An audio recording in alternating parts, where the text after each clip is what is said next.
Hello everybody, this is Vinton, aka BitB, and welcome out to another BitB stream. Thanks for coming out. It is Wednesday, and I'm diving back into Terraria.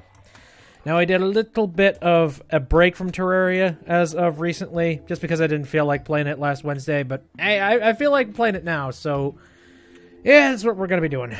As well as I'm just going to be chilling out and relaxing.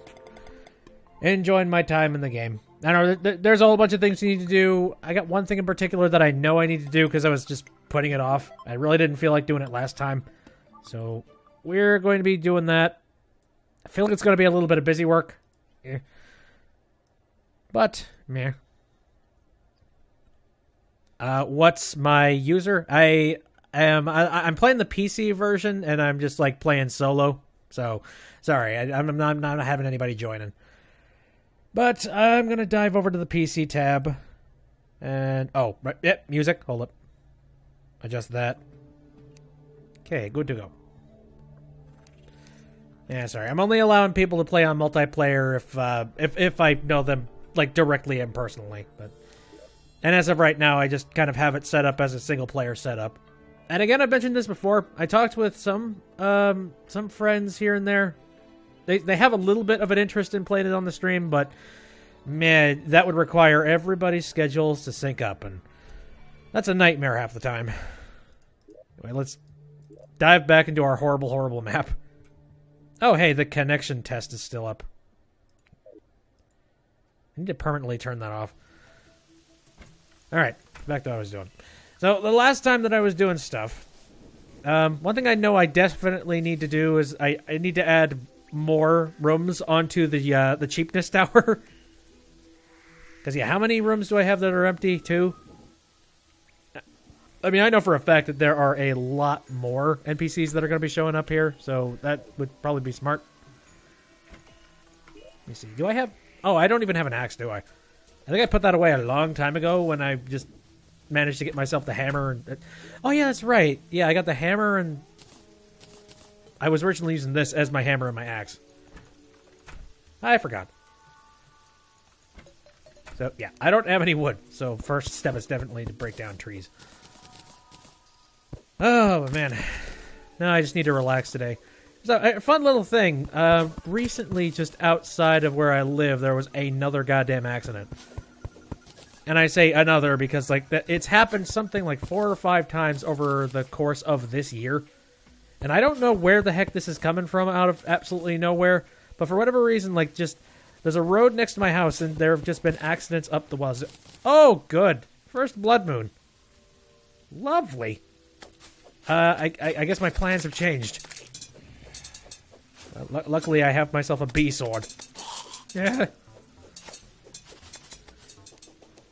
Ow. Oh, maybe I can do work as well as kill a whole bunch of these guys. I don't know. I don't have a very good sword. So, I forget. The only thing that happens during blood moons specifically is... Oh, fuck off. God. Yeah, the only thing that happens during blood moons at this stage of things is... No special bosses, right? That would suck if there weren't special bosses. Okay, holy piss. Please. Stop. Perhaps I should go look at some of my NPCs and ask if they have anything special for sale, because... I don't think we're going to get much done tonight. Shit! Yeah, I don't think I'm nearly powerful enough to deal with this shit. Especially not the armored soldiers. And I don't have a ranged weapon, so I can't kill those guys. Yeah. I think my best option is to just cower in the tower and call it a night. So what do you guys sell during the... Blood moon? I'm trying to remember if there's one person in particular that sells something important. Because I think there is. Hello. How you doing? Oh, yeah. It's fallen tuxedo pants stuff. Oh, and a mime mask. I think those are exclusive to the... I don't know. Some of them, I think they're exclusive to the Blood Moon. Hello there. What you got? Yeah, no, I don't think you have anything. Some NPCs, they got some special stuff. What about Voodoo Man? You got something? Just statues. Didn't the Dryad sell, like... Oh, yeah, the Dryad, I think she sells corruption powder during this time. Yep, vile powder, in case I needed it. You know, I wonder... I should probably get my hands on some, some purification powder at some point, which is absolutely not on sale at the moment. Or just in case I need to clean up the environment or something to that degree. Look at the outside of this place. Jesus.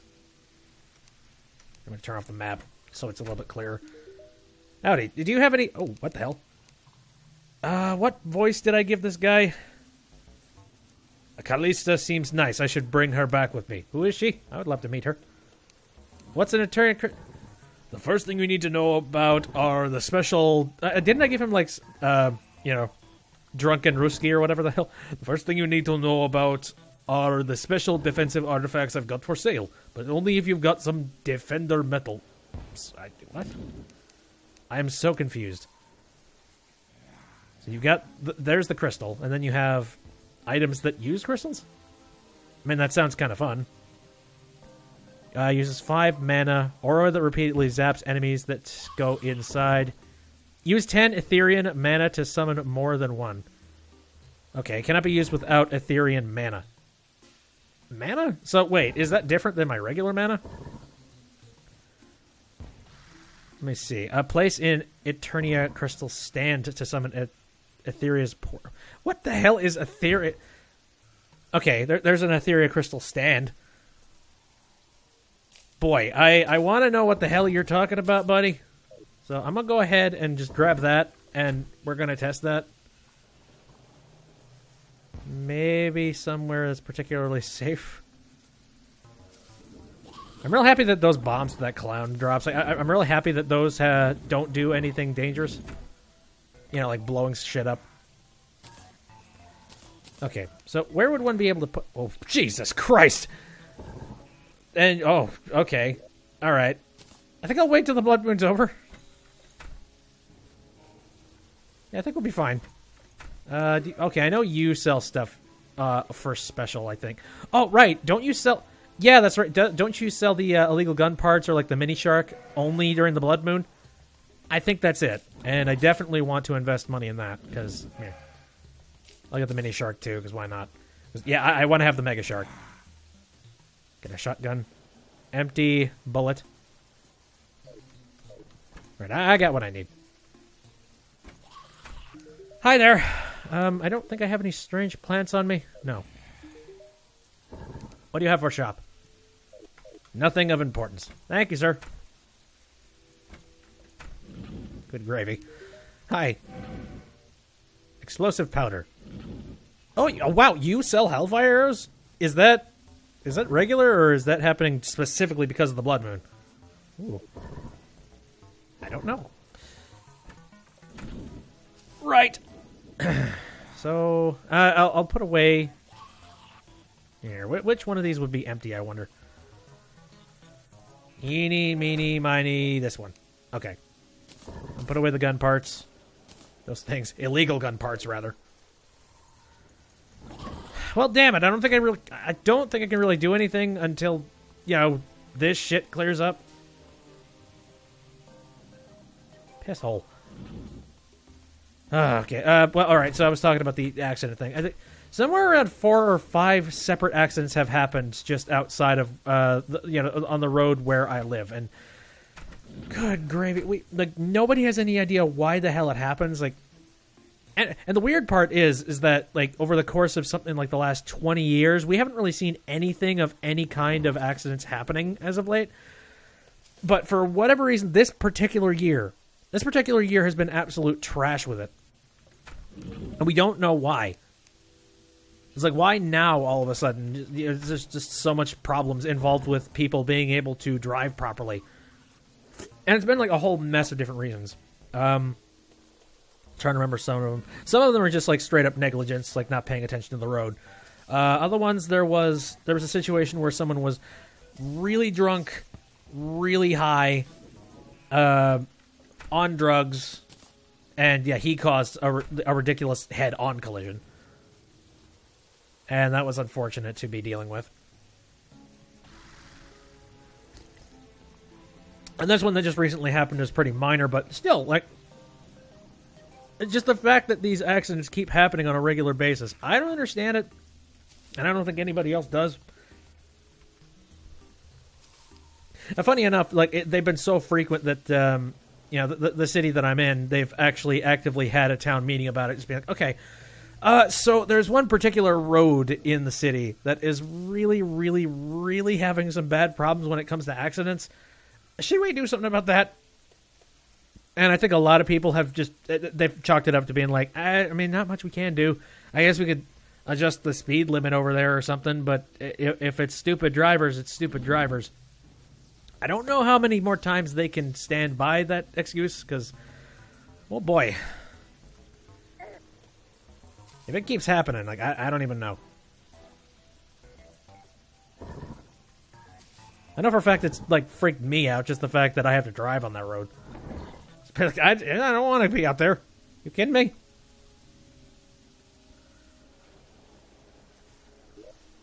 Oh, boy. Okay, I got some, here, I got some dolls I can put away. Oh, wait. I tend to put those away in their own separate chest. Okay, can't do that. I wonder if this would be any more effective. Because I suppose I could sling it around this way, try and kill things remotely, remotely with using fire. That sort of works. Maybe I could just scum them and get a shitload of coins.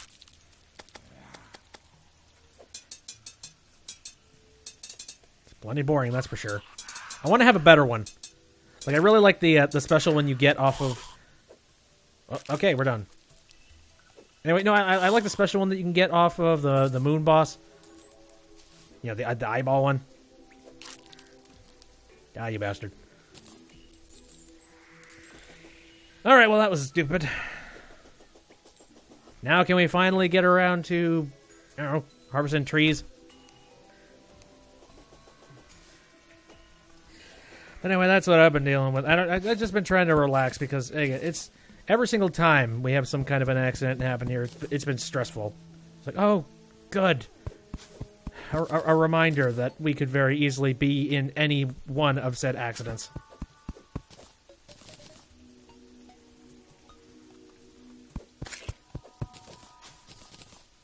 Anyway. So that's one thing. Hello, friend. Oh, God, I love the yo-yos. I want a better one, though. Again, one that lasts longer. So I'm trying to think if there's anything else that I've recently seen, just tech news or pop culture. I guess there's a bunch of Google stuff, but honestly, none of it has caught my attention. Like they're talking about the Google Pixel 2. I have already bought a brand new cell phone for me, so I'm not going to be in the market for one for at least 2 years.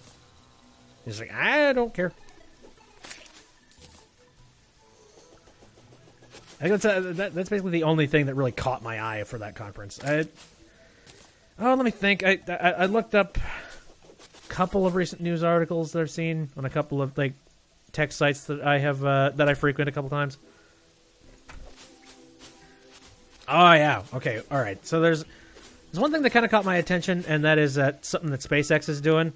I guess they want to cut into the whole internet and broadband service thing.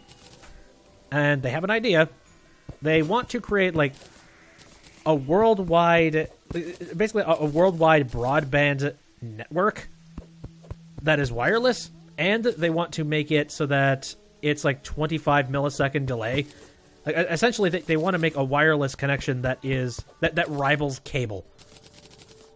And let me tell you something. That sounds like a very frickin' tall order. But if they could do that, that would be very nice. I guess I'm just wondering what the fundamentals would be for that, and where you would have to live in order for it to even work. Now, I heard about one thing. I don't remember how long... this was a while ago, but there was talks about somehow coming up with a means of putting out satellites, and then those satellites would just beam out Wi-Fi. That sounded really cool, but I was sitting there being like, the logistics of that. You know, I was like, do you have any towers in mind with that? You know, when it comes to that thing? I mean, I would love it. Especially considering they're talking about how they want to set it up in such a way that it is extremely cheap to even get it. Like, the service is really cheap, and then all you have to do is... that's it. Kind of the end of it.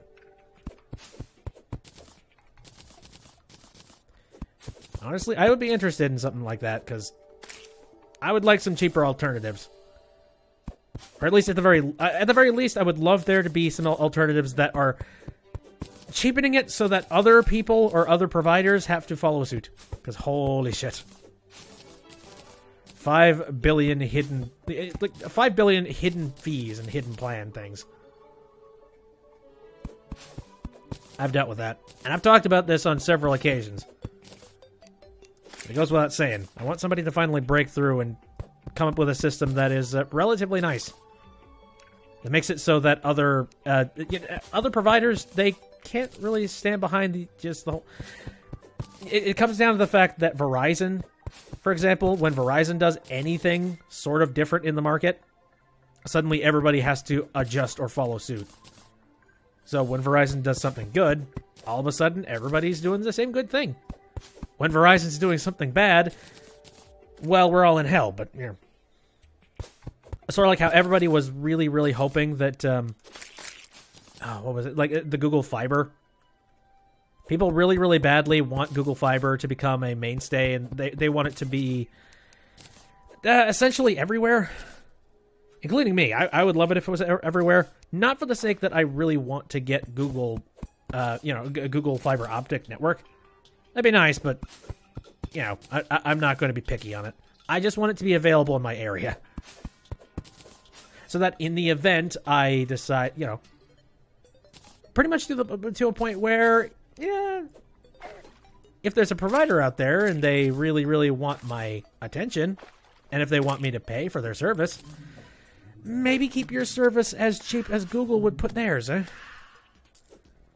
So that's one thing Google likes to do. They like to cheapen down their services to a point where they're still making a profit, but not nearly the ridiculous profit that any other providers would. And then suddenly they're in the dark, just being like, oh shit, oh no, what did Google do?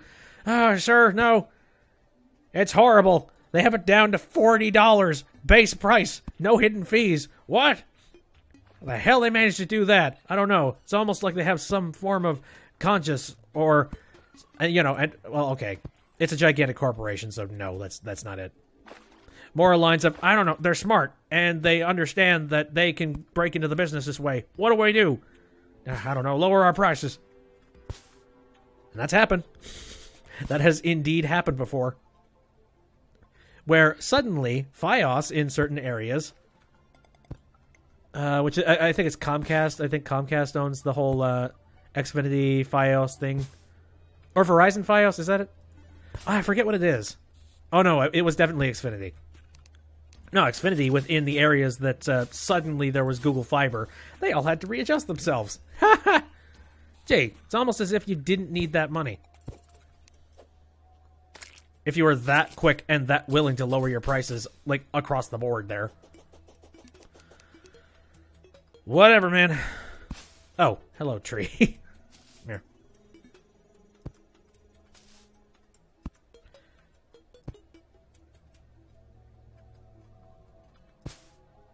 Oh, man.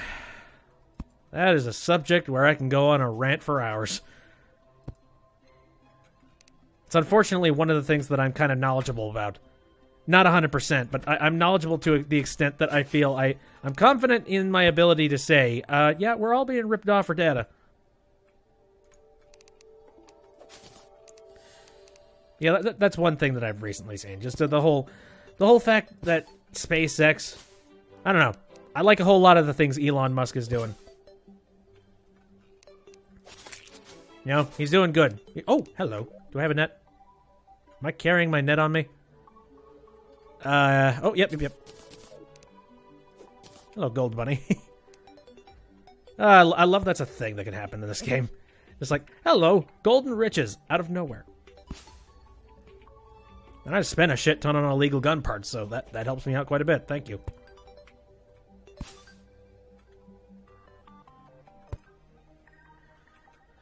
Alright, but anyway, so now we just gotta wait for all that to grow.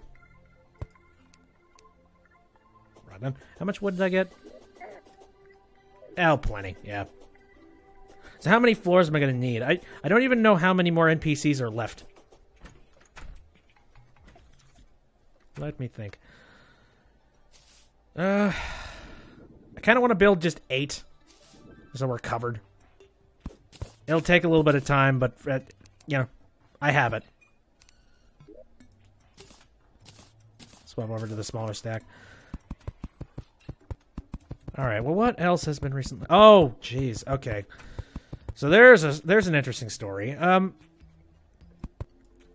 guess a bunch of hackers, they have broken into the Switch, and they have found a hidden... like an NES emulator hidden in the code. But it gets weirder than that, because not only is it a hidden NES emulator, but they have found out that one of the software that is just there by standard is a copy of NES Golf. Is it like just a copy of NES Golf? And they have also determined that the reason it's there is it's a tribute to Satoru Iwata, which that's actually kind of cool. Now they figured out that, according to what they say, what you need to do is you need to, on like July 11th, which I believe July 11th was the anniversary, it's the anniversary of his passing, is that right? I think that's the case. It's a number that is important to, you know, just the subject of Satoru Iwata. But anyways, yeah, on July 11th, you have to open up your Switch. You need to grab the controllers. And nobody knows entirely where or how you are supposed to do it, but you're supposed to make a hand movement.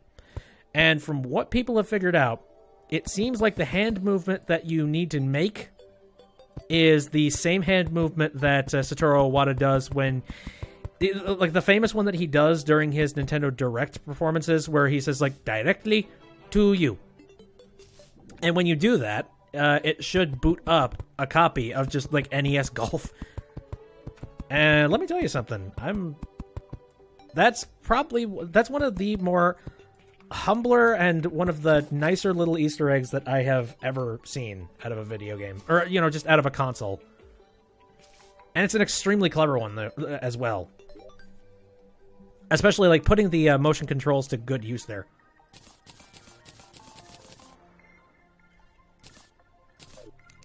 I'm really happy to have heard about it. It's really nice. I don't know. It's a really nice tribute to a guy that worked his ass off at a company that, and pretty much made it so that it made everybody just adore him. I mean, heck, I adored him. I mean, you don't see one of the newer CEOs of Nintendo coming out and like on screen to directly talk to the peasants that are the game, the game players or anything like that. I haven't seen it. Frankly, I would like that guy a little bit more if he showed up on camera. That's one thing that was nice about Satoru Iwata. He was very personal when it came to that stuff. He liked to work directly with a whole lot of the projects that he did. That's another thing that I really like about Shigeru Miyamoto. Now, he's had a lot of people criticize him as of late, but, you know, at the very least, he's got a level of integrity. Like, this is a guy that pretty much turned down one of the highest, very high major roles in the company for Nintendo because he wanted to be a game developer, not a CEO or, you know, a major marketer or whatever the hell. Or somebody involved in the bigger upper chains of things. Because he is a game developer. That's what he does. He likes the creative side of things, and he's perfectly fine with working on a lower echelon for the sake of it. I can honestly appreciate that. So, I don't know. That was a pretty fun thing to hear about.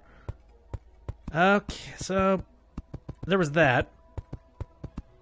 I heard a couple of things about Mario Odyssey. I'm trying to keep my ears as closed as possible when it comes to that. Because I know for a fact I want to play Mario Odyssey when it comes out. Or, at the very least, as close to release day as I can.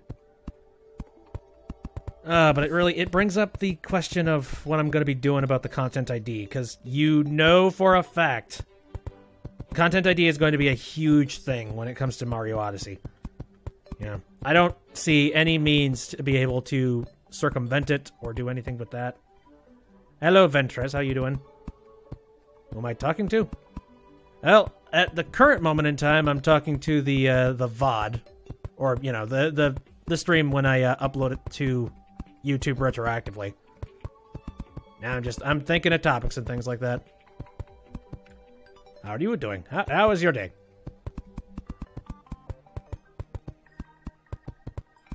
What do you think about Mario Odyssey? There's a question. Oh, I'm also building the cheap tower. The one that houses NPCs and does basically nothing else.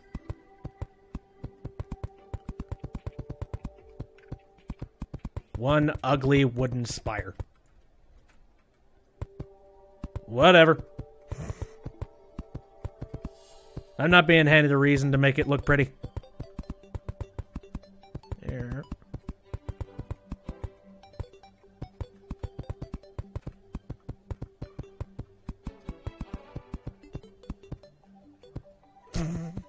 You thought I was going crazy. I ain't crazy. Not yet, anyway. You're not a fan of Mario? Oh, what are you a fan of? I know I'm a gigantic fan of Mario, considering that just I've played pretty much all of the games ever since I was a kid.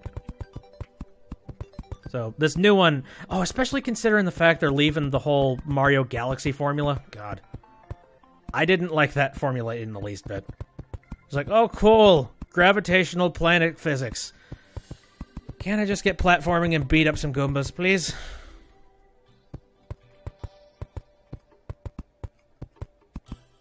Use control and click.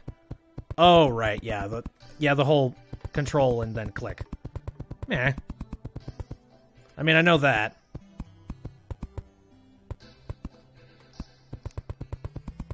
I know. I'm much more manual when it comes to this stuff. I mean, like that. I've been playing Terraria ever since. Oh, geez, like really early days. Like even before anything involved with the consoles was coming out. So I'm just used to this sort of movement. And it works.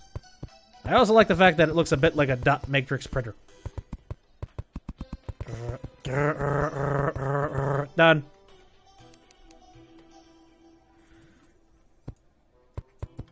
I will say, though, the way that I'm making the NPC's chamber here is it's very much just like dot matrix printing. It's like, and here's your printed house, and your printed house. No individualism.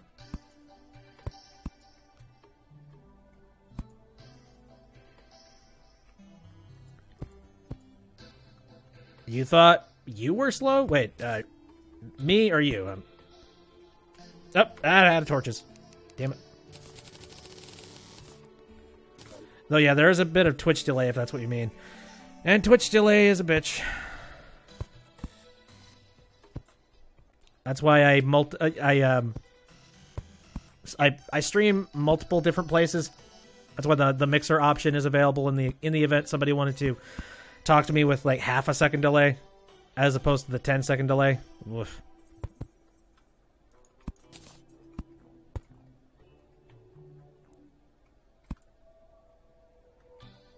The game. Okay. Right then. So there's all that stuff. Do I need to make more beds? Oh, God. Sometimes I hate the way that I've decided to set up everybody's house, because it's a little bit time-consuming. Not ridiculously, but I like the way it looks.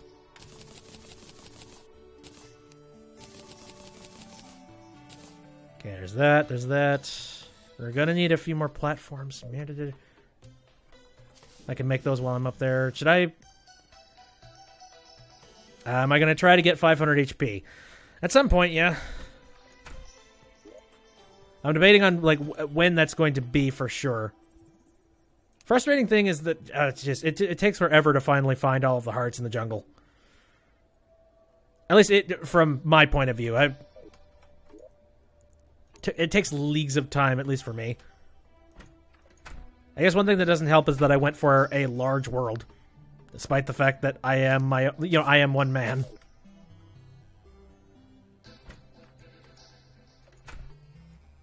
I guess I have a Spelunker potion and several other ones, so I could try and speed it up a little bit.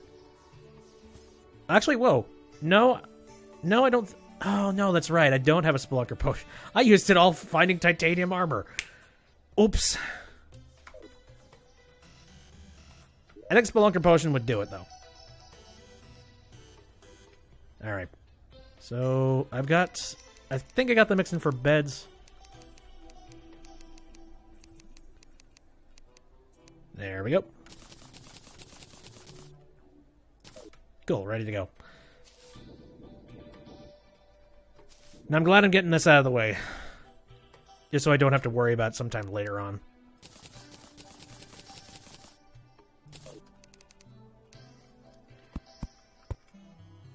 That way the NPCs can just start trickling in like a little stream of water.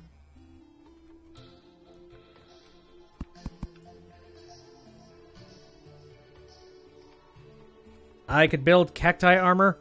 I guess I've never built the cacti armor. Cacti armor hurts enemies when they hit me, right? I guess that would be really helpful in the jungle, considering everything in their dog really, really likes to fight you head on.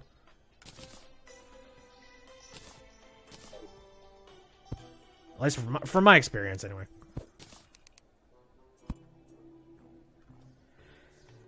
Especially the turtles, those bastards. Alright. Doors? No. Start with beds.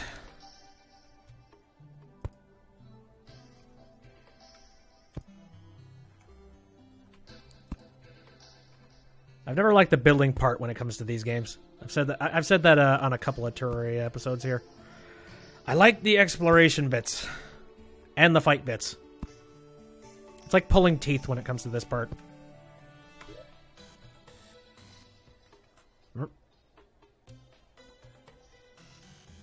You're gonna go GL on the stream? Not entirely. Oh, you're gonna go live on the stream or what? Guess I'm not sure what that means. I am so out of the damn loop.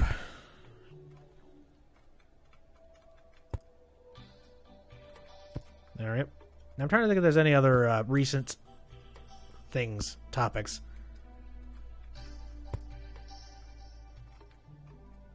Let's see. I think you just subscribed to me. Sweet. Thank you.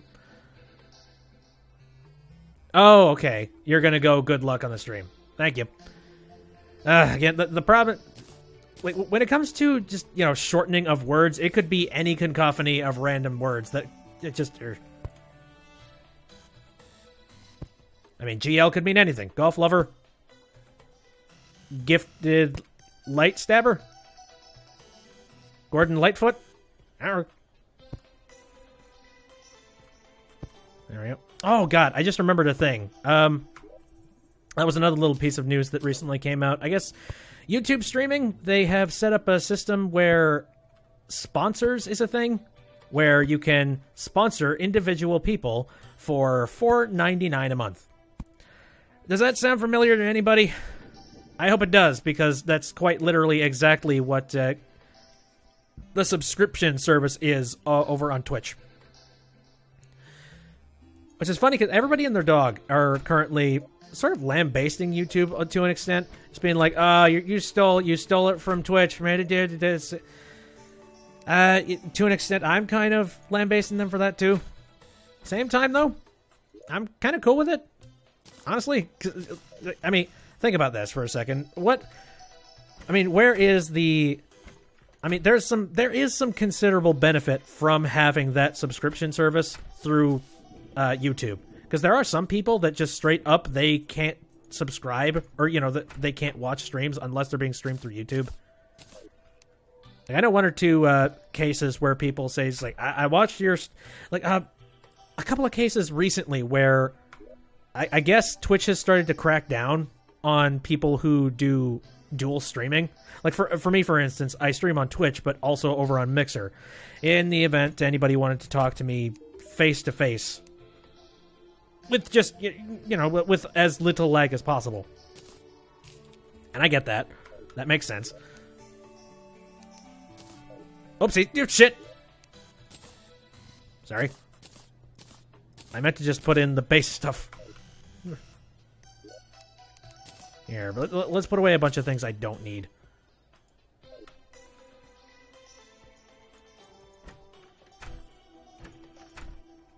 Alright. I don't know, I think overall it's just going to help things out a little bit. I guess it'll help support YouTube that tiny bit more. Which, I'm sure a lot of people are real sick and tired of YouTube coming up with means of making money and not having any of the community make money.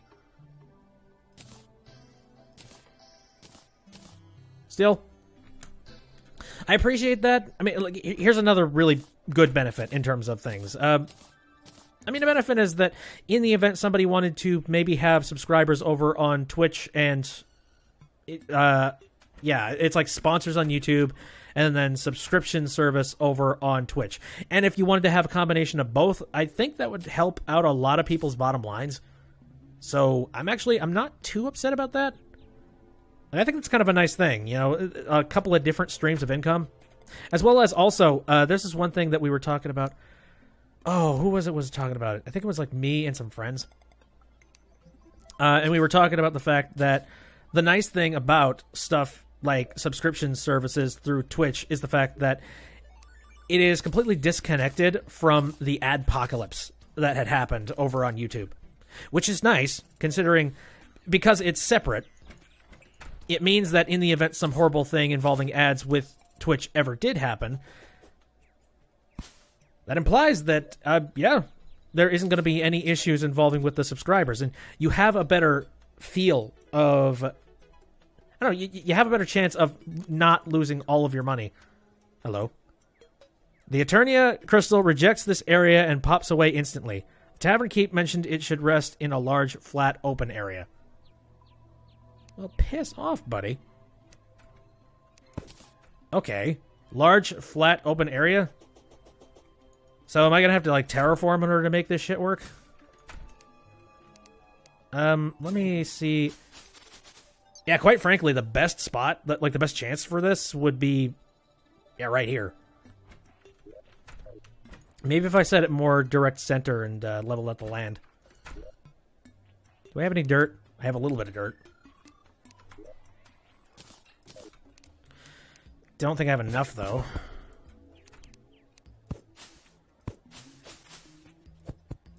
Here. I don't know. I'm way too curious about this thing. I want to see what the heck it is.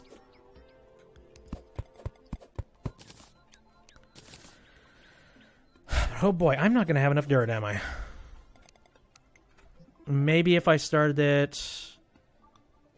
every little bit of inch of dirt might count, though. Hold up. Worst case scenario, I could go over to this location here and break down that mountain. That'd take me some time, but I could do it. Yeah, I don't remember having a whole lot of dirt on standby, and I think I used a whole lot of it on the path on, underground. Whoops. Great, look who's about to dig up a whole bunch of dirt.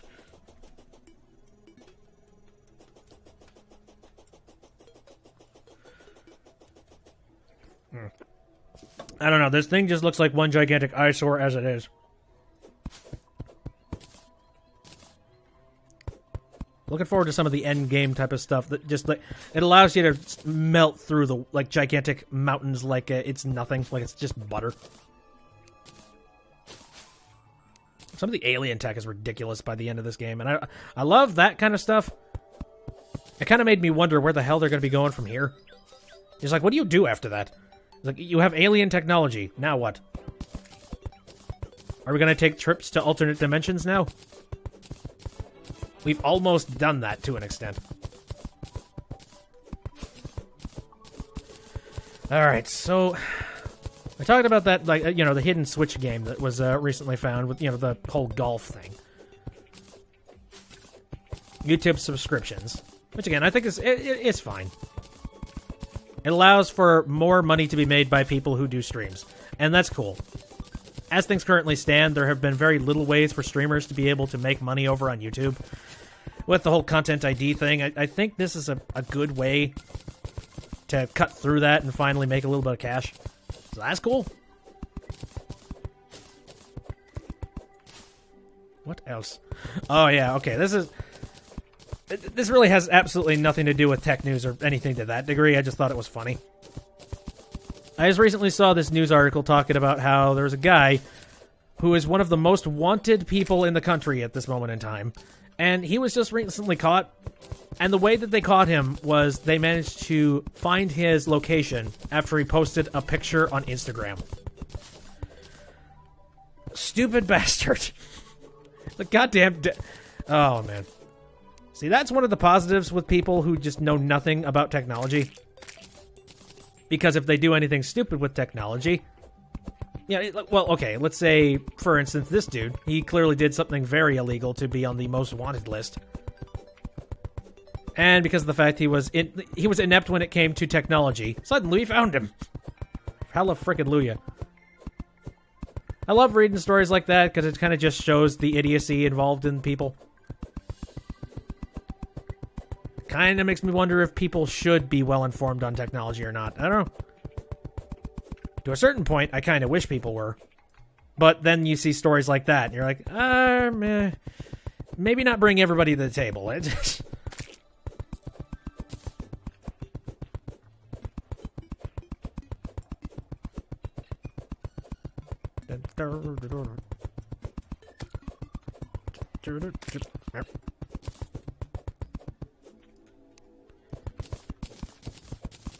think I mentioned this before, but I've been very slowly hammering it in with, I've been trying to very, very, diligently teach the teachings of have you tried turning it off and back on again with my folks, specifically my mom. Like, she gets in contact with me, it's like, hi, so, yeah, the streaming service, the streaming service for the box isn't working anymore.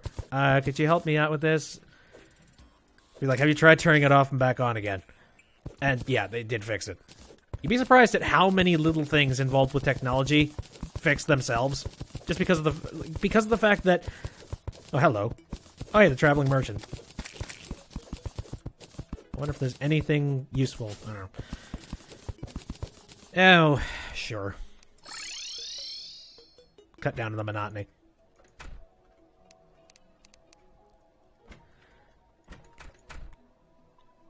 But, yeah, there's no...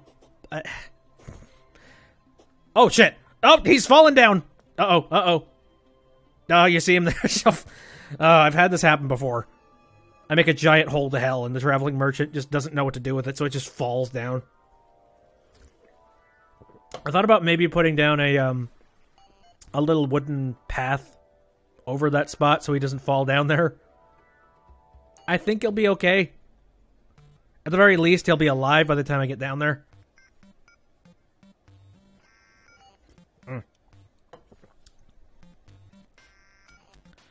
So I wonder how corrupted the downstairs is at this point. Oh, hi, how you doing?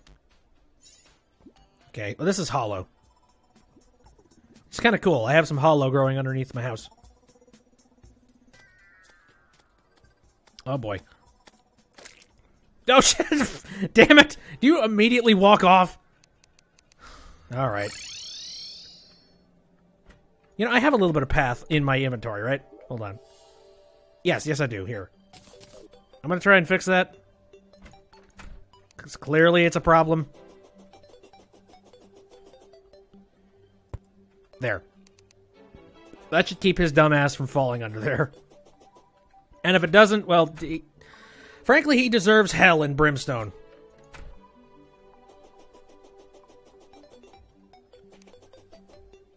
Well, shit, he might have been selling something nice. Don't think about it. Okay. Again, alright, so like I was saying before. If there's ever a case of something isn't working electronics-wise, especially, like, computer-wise, Because you don't think about that. You don't think about the fact that there's a lot of pieces of technology in your life and in your household that are actually just computers. They're just built differently. You know, it's like your TV. It's a computer. To an extent, some people's coffee makers. Yeah, those are computers. Especially just smart devices all around. Those are computers. And all you need to do is just remember that. Sometimes you just need to turn them off and turn them back on again. That's why so many tech support places say, have you tried turning it off and back on? It's useful. Like, for real. Sometimes that has fixed some of the most ridiculous and stupid problems I have ever had. Including stuff involving the stream. Like, where I'll just be like, why isn't this working? Okay, hold on. I'm gonna restart every goddamn thing. And then we'll get back.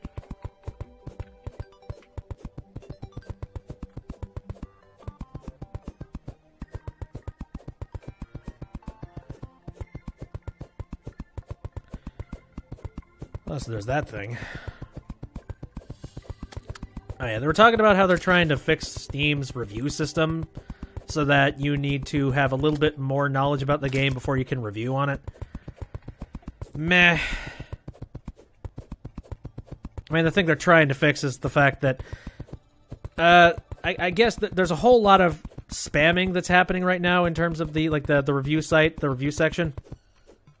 And I could agree that there is some bad shit when it comes to a community that can spam their opinion on something in droves in ridiculous numbers and fuck over the profitability of a game. I think that kind of sucks. I can see where there's some really serious problems with that. At the same time, though, I don't think Valve is doing it properly. You know, it's like they're really not fixing anything. It comes down to the fact that it's just another... It's another system that isn't really moderated in any way, shape, or form. And they think putting in a whole bunch of droids and robots is going to fix the problem. It's not, because a droid and a robot does not have any idea, you know, just human logic and human fairness. You know, we haven't instilled that into the heart of androids as of yet.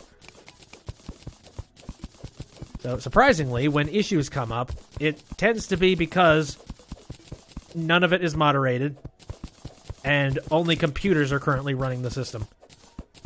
We need stuff that isn't computers to be running these systems, like the YouTube systems, including the Content ID stuff. A whole lot of things involving Steam, and the fact that there are so many asset flips that I have seen on the front page of Steam is to a point where I can't trust anything on the Steam storefront. Like, I really can't.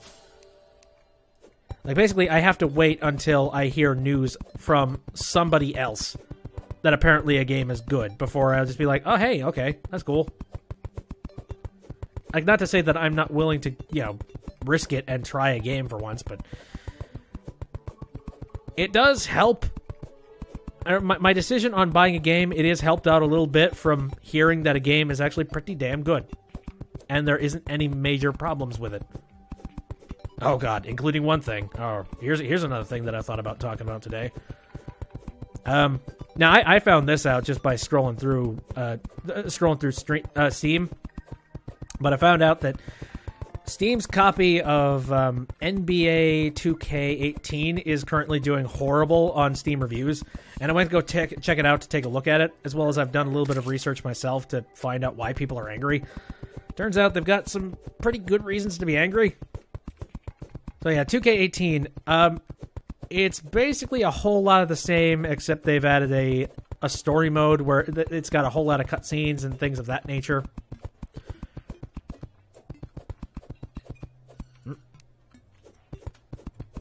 And again, it's a basketball game. You know, like NBA 2K18 basketball, you know. And it's got this, like, career mode. I'm trying to remember exactly. It's like My Career, or it's like my basketball, something or other. And it's basically just the single-player campaign. And from what people have said online, the single-player campaign is bogged down by a specific thing that everybody thinks the only reason that it is the way it is for the sake of the microtransactions in the game. I mean, first off, it's a full $60 game, you know, NBA 2K15. Or not 15, 18. I'm so used to saying 15 for some reason. What was it? Was there some controversy involved with 2K15 that just embedded in my brain and I forgot about it? Because, yeah, my first instinct is to say NBA 2K15. But regardless, NBA 2K18 has got this microtransaction system, which they had a transaction system in the last game too. But I guess this one is particularly obnoxious because you can play the game normally. Like, you can just play it your regular old normal way. But if you want to speed things up, you can pay a little bit of money to be able to get, you know, credits in the game, which you can get credits normally. But you use the credits and then you use them on your I guess it's just your skill points, and you can use them for just the chances for you actually making shots. Oh, what the fuck? Another blood moon? Seriously? I don't have good equipment for this shit, man. Alright. One of these days I actually have to fight during the blood moon, though, because there are some pretty good drops involved in here. Though I don't know. I think today might not be that day. Oh, the yo-yo's actually working pretty well. And I'm on flat ground. Actually, I've kind of got the high ground.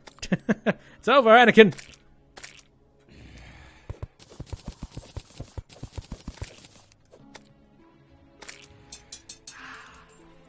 Right then. Or I guess I'll talk about NBA 2K18 as I try to just slaughter up here. So again, there's a certain amount of points that you need in order to, I guess, upgrade your characters or something to that degree. Also, I think you can use them just for the chances of you actually making shots in the game. Which, I'm sorry, I hear that, and the first thing I think, you know, I hate to be that guy, but I feel like Old Man Bitby is coming out whenever this stuff happens. Because all I'm thinking is just like, back in my day, when I bought a video game, I actually was able to play the video game. I didn't need to spend, you know, fake mumbo-jumbo points so that I could actually manage to get a shot in a basketball game. Also, to be fair, I haven't played any basketball games in a long time, so... I mean, I don't know how much merit I personally have in the argument, but... Because I did talk with my brother recently involved with this, and he is very much into NBA 2K15, and, like, basketball in general he's really interested in at this moment in time. And he owns the game, and he's been playing it for a while. And he says that you can absolutely and totally play the game without any of these microtransactions. You know, they'll certainly speed things up, but you can play the career modes, and you work your way up from a position of, like, weakness and things of that nature. But it is extremely hard to do so, and he did it at the lowest difficulty possible. So that should give you a certain idea behind it. Is that he's playing it at the lowest difficulty, and it's still, like, hard as balls to be able to, you know, manage to make shots. So I can't even imagine what it would be like to try and play the game not on the lowest difficulty. Like, that would be fucking ridiculous. But he did specify that he hasn't spent a cent on it, and that he absolutely can and totally did manage to play through the game without having to worry about paying anybody extra. You know, it's just there for, in the event anybody did want to speed through it. And to a point, I get it and I understand, but at the same time, I just think back to the fact that this is a $60 title, and with a $60 title, you are essentially they are trying to have you pay extra money so that you can get to playing your game quicker. It's like, I'm not a fan of that kind of ideology. You know, I'm used to the idea of you buy a game, you play said game, you enjoy said game, and, you know, that's it. I mean, okay, unless of course there's stuff like DLC and things of that nature, and even then, if it's substantial DLC and, you know, it's worth your money, well, yeah, okay, buy the DLC. Especially considering the DLC, it was made with a little bit of care and some actual worth to it. So, okay, I understand that. I'm cool. I guess I'm a little bit less relaxed about it when I've already paid for the game and I'm expected to enjoy said game, and the game tells me that if I want to play it faster, then I can spend money to play the game faster. This argument has been given several times by a lot more knowledgeable people. But I'm just kind of sitting there, and like one of the things that I sort of wonder about is, okay, so you're telling me that there's a system in place so that if I didn't want to play the grindy parts of your game, then I can pay to not play them. Why?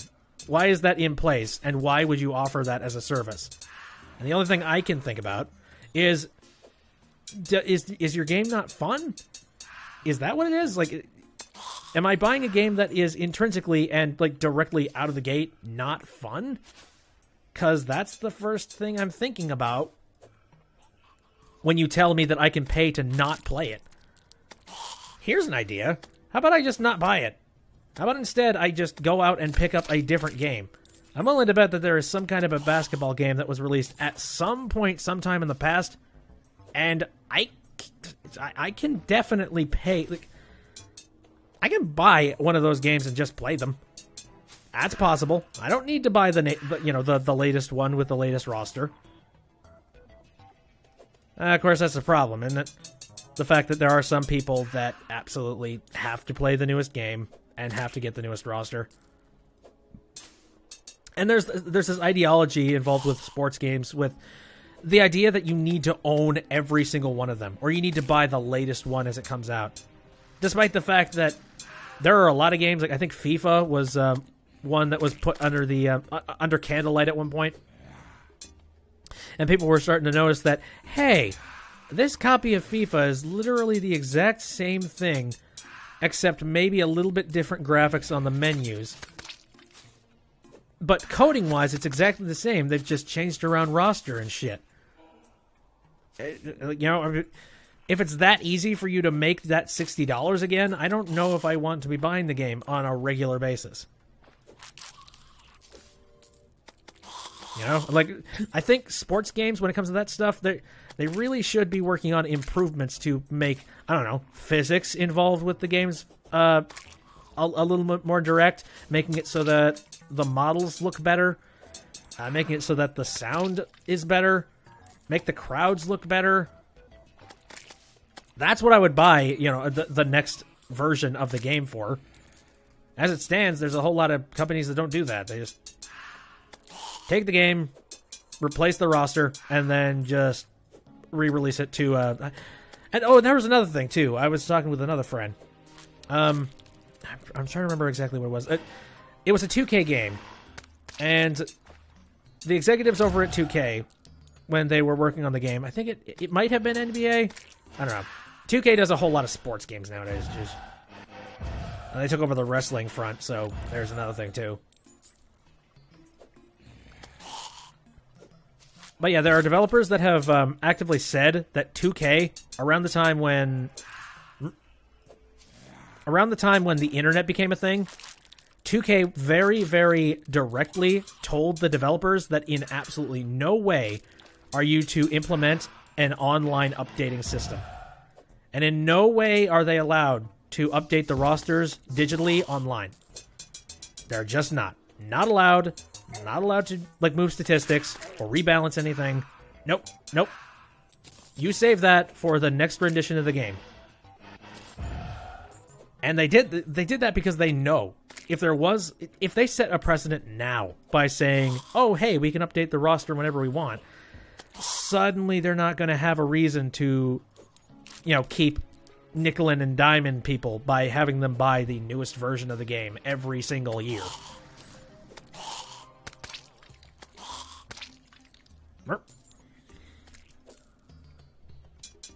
So yeah, very actively at a certain point in time during marketing, they made that decision. They said, no, absolutely not.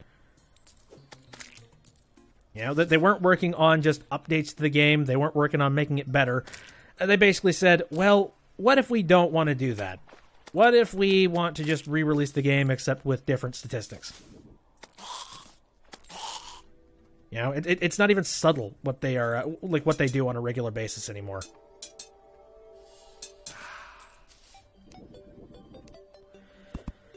And I guess that's one thing that makes me a little less charitable when it comes to this stuff. You know, it's like, my brother's pretty cool with it. It's like, yeah, okay, whatever. Like, it's fine. The newest version, it's out. I'll play it. I guess I'll enjoy it. I think one of the things that was the most infuriating for me, though, was I was looking at the pre-order and the special edition bonuses when it came to that. Holy shit. Like, there is nowhere near the kind of ripoff. I have not seen a ripoff of that caliber in such a long period of time when it comes to pre-order bonuses and when it comes to special editions. Like, with special editions, a lot of time you'll expect that you'll get, like, some special extra DLC, or you'll get, like, physical copies of certain things. What am I talking about? Hello, Mario. How you doing? I'm talking about NBA 2K18, and holy shit. Now, I was looking at the reviews on Steam, and it is currently sitting at a mostly negative, for good reason. Let me give you, a good, let me set, like, a price point for this. How about that? So, the price point for the base game is $60. And again, they have a microtransaction system in it. Dang sports games. Hey, even with sports games, this is slimy. So again, $60, and they have a microtransaction system for the single player. And then, on top of that, there is a $100 edition of the game, and you don't get anything physical with it. It's just a special edition. And what you get is, you know, you get the game, and then you get about twice as many points, like, twice as many of the virtual currency that you get off of getting the regular game. And you get 3 Shaq jerseys. And, like, a set of Nike shoes. That's what you get off the 100 edition. And it gets worse. There's a $150 version that is the gold version. Is this Ubisoft? No. I'm pretty sure 2K is 2K EA? I forget. No, there's a $150 version, and that one, it adds even more fake currency, and, like, 3 more Shaq jerseys. That's it. Like, they literally just took the jersey model, they reskinned it 6 times, they handed you a bunch of fake currency, and they said, alright, pay up, $150. Holy shit. I know it was a jab at Ubisoft, I know, and Ubisoft's terrible too. Frankly, there's a lot of there's a lot of companies that are terrible with this. Trying to remember some more. So there's Ubisoft.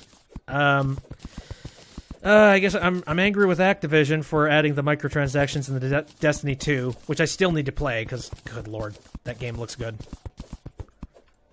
And I would really love to play a game by Bungie again and actually enjoy myself. Yeah, no, I saw that, and I was just sitting there flabbergasted, being like, okay, I guess that's a thing now. Big 3 for life. Big 2. Mainly Big 1. I don't even know what the main Big 3 are. I don't know. Spell them out. 'Cause, I don't know. You might not even know if they have shady tactics. Thing is, I think every single corporation involved with big name titles like AAA's, they're shady to some extent. You know, like they're all trying to make money.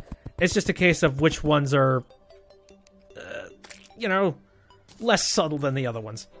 Oh, Nintendo, Sony, Microsoft, they're like the, you know, they're the platform holders. I don't really count them in the discussion when it comes to the third-party development stuff, because third-party developers can make anything on anything. And that's what makes it a little bit more disgusting. Because holy shit, they have such a wide range of available options. Find that, Namco. Honestly, I think Namco might be one of the only people that's actually not fucking things over. Go Namco. Because, yeah, Namco, I honestly, yeah. Actually, yeah, Namco, you know, Sega nowadays, they're actually doing fairly well. I mean, aside from The whole de novo DRM thing destroying Sonic Mania, that's bullshit. But at the very least, Sega does have a really good online section. That's fine. You love the Tales series. Tales series. What is that? Okay. What games? Oh, wait, is it, refresh my memory. What's the Tales series? God, I don't know. I don't know everything about video games. Because I recognize the name, the Tales series, but what is it? It's an RPG thing, right? Yeah. Tales of Symphonia, Tales of... yeah, okay. I get you now. I've never really played those games, so... I wouldn't know. And I just grew up in an environment where a whole lot of things involved RPGs and things of that nature. I never really played them. I grew up on the N64. The platform of botched, terrible 3D platformers. So, that gives you an idea of my background. Symphonia is your #1 favorite game. Ooh. I did consider, like, what RPG would I be interested in picking up? And I don't know. I think I would like an RPG that's more action-oriented. Like, I remember seeing some stuff involved with Final Fantasy 15. Final Fantasy 15 actually looks freaking badass. Mainly due to the fact that the turn-based stuff, that they've been phasing that stuff out, and they've been replacing it with a lot more action-oriented combat. I kind of like that.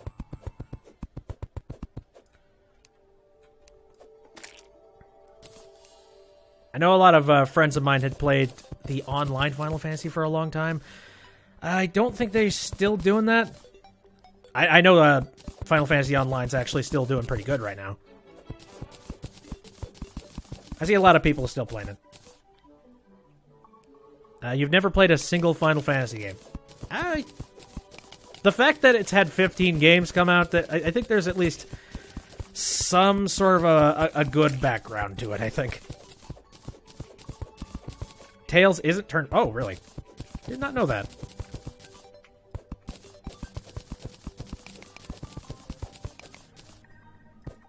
So it's just an RPG. It's just not Tales. Not turn-based. Gotcha.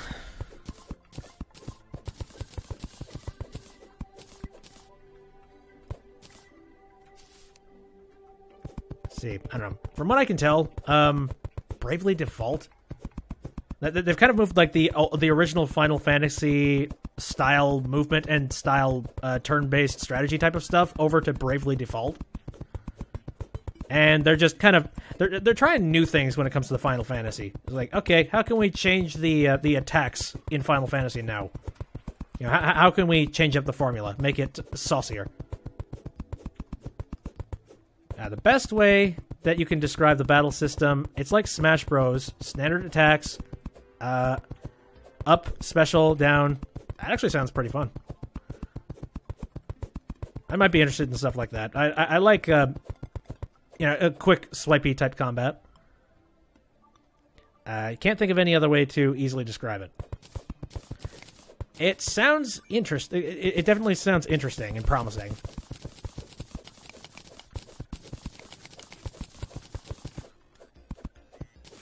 If there is any sort of a combat type game, I don't know why. I really like just fast-paced combat. Something to get your blood boiling. So that's why when it came to Smash Brothers, I kind of like that. And the longer that I practiced with it online, the better I got. I was kind of trash with Smash before I actually started doing a whole lot of the online stuff. And then when you start playing online, it's like, okay, I guess I need to get good if I'm going to survive out here. I'll look up some Tales footage later, so no worries. Oh, boy, this mountain. I'm starting to regret actually starting this this little mountain expedition of mine here. I need resources. Hey, look, there's a mountain. Hey, I can flatten out the land and destroy this mountain.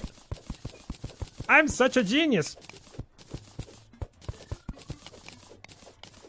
So they're very story-based. Yeah, I like story-based. You know, come to think of it, that's sort of reminded me of the fact that I've been playing The Witcher 3 as of late. And I gotta say, like I've mentioned in the past, for a lot of video games, especially ones with kind of complicated setups, you know, ones where there's like multifaceted setups involved with the mechanics, just being like, hey, you've got a potion system, you've got you've experience systems, you've got a system involved with picking your nose, like that kind of thing. It takes me a little bit of time for me to get into it, but once I actually do get into one of those kinds of games, I'm into it. Like, super into it. And as for The Witcher 3, I'm actually getting very into it. Funny enough, that game's been out forever, though, so... Took me a very long time to pick it up, and then a very long time to actually get into it. IGN used to be awful. What? They're not still awful? Like you're talking camcorder level. What, did they just take the camera and just point it at the screen? So you're saying that I have better production value than a damn professional website? Sounds about right.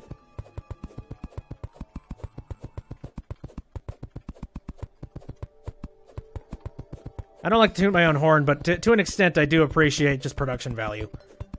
And the work that I put into making my stuff look at least a little bit distinctive. I mean, I'm by no means making some ridiculous high function and...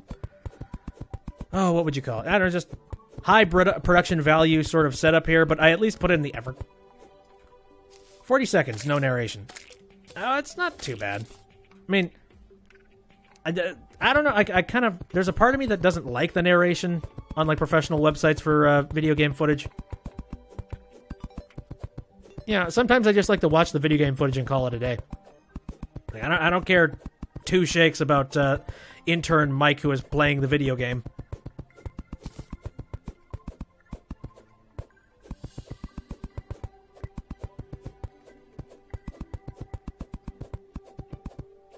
Yeah. It actually kind of helps me get into a game when nobody, you know, you don't have a jackass talking over it like some bastard talking about nothing for a good 2 hours and then just signing off. What kind of asshole is that? Look, squirrel.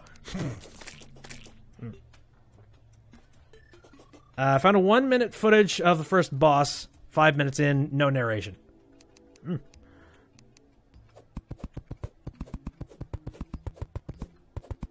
Okay. Again, I'll look into it. Because it actually sounds pretty... So, here's a question. Is this an RPG? Oh, okay, alright. Send me a link. I'll check it out a little bit later. Okay, here's a question. Is this game available on multiple platforms? Also, is it available on PC? There's another thing, too. Because if it's not available on PC, I'm a little bit up shit creek.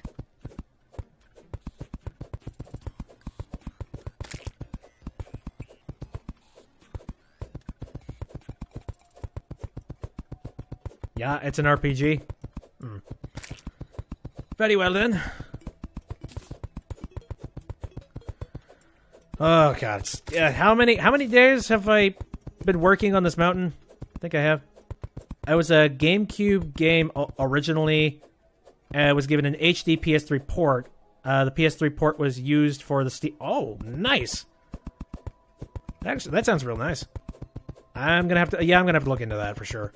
If there is a Steam port, then that's golden for me. All right. Nearly done here. Getting close anyway. Steam port has a lot of issues. The modding community got together and fixed a lot of the issues. Thank you, modding.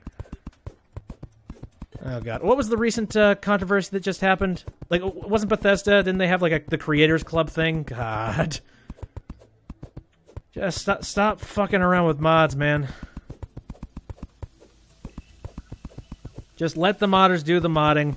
Stop trying to capitalize on them. Just cut it out. You know, they do plenty of really good work.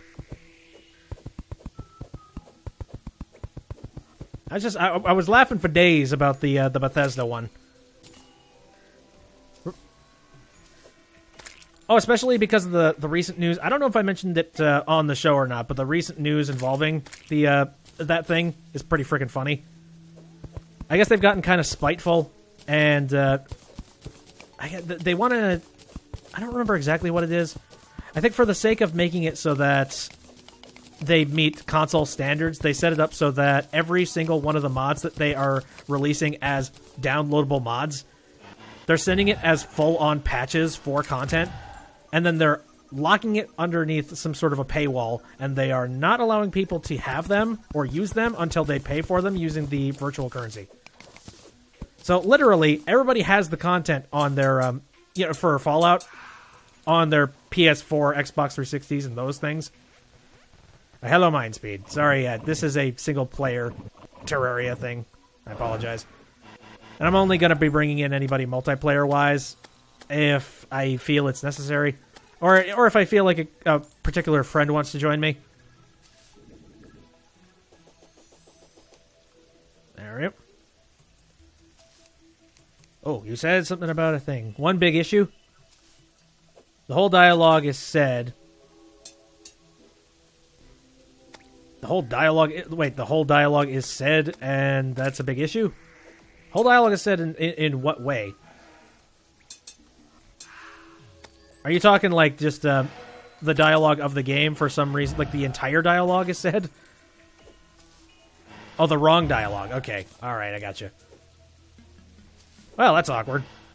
And I suppose that's some serious spoiler territory. I read much? I do, but it's still... I don't... Reading is hard!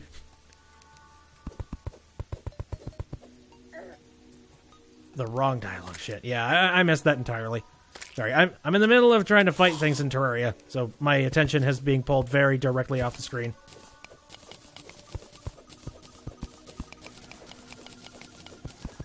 Oh boy, that is awkward as hell. Just releasing a video game and having the wrong dialogue pop up.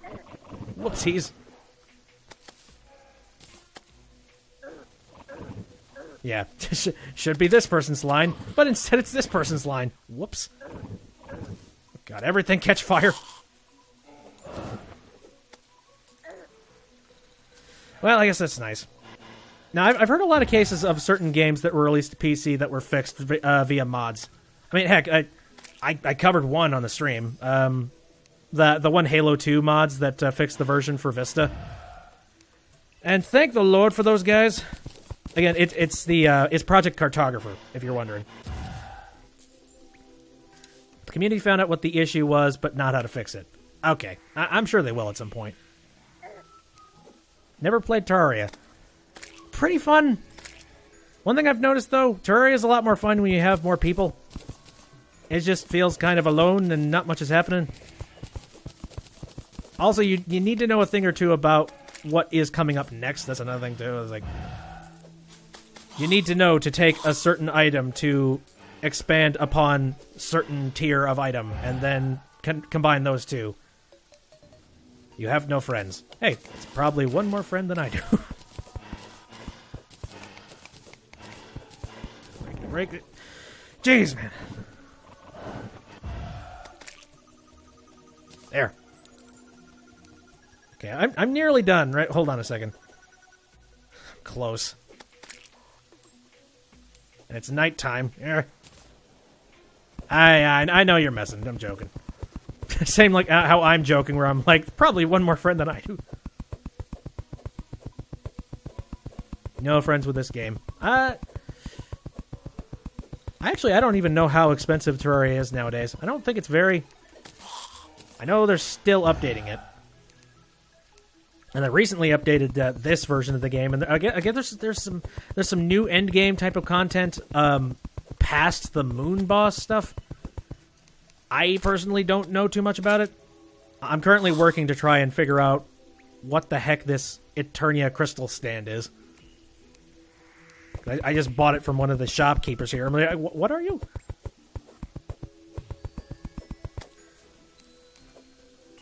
That's one thing that really annoys me about Terraria is everybody and their dog just wants your blood. Get out of here. Anyway, no, the Silent Cartographer... No, not Silent Cartographer. Project Cartographer. That one project that fixed Halo 2 for PC, for Vista. Thank God for those guys, because seriously, I thought Halo 2 for PC was actually really nice. But yeah, the big issues is that it was made for Windows Vista, and it was also made out of tinfoil. And it doesn't really run on anything cleanly anymore. Oh, also it has that Microsoft Windows Live stuff built into it, which is a disgusting little bit of nonsense. But yeah, the patches, they fixed it so that the frame rate was fixed. They fixed it so that Microsoft Live is, the Microsoft Windows Live stuff ain't in it. In general, they basically a whole lot of, I don't know, just quality of life type things. Oh, they also fixed it so that, well, as you know, nobody plays online for Halo 2 anymore, but...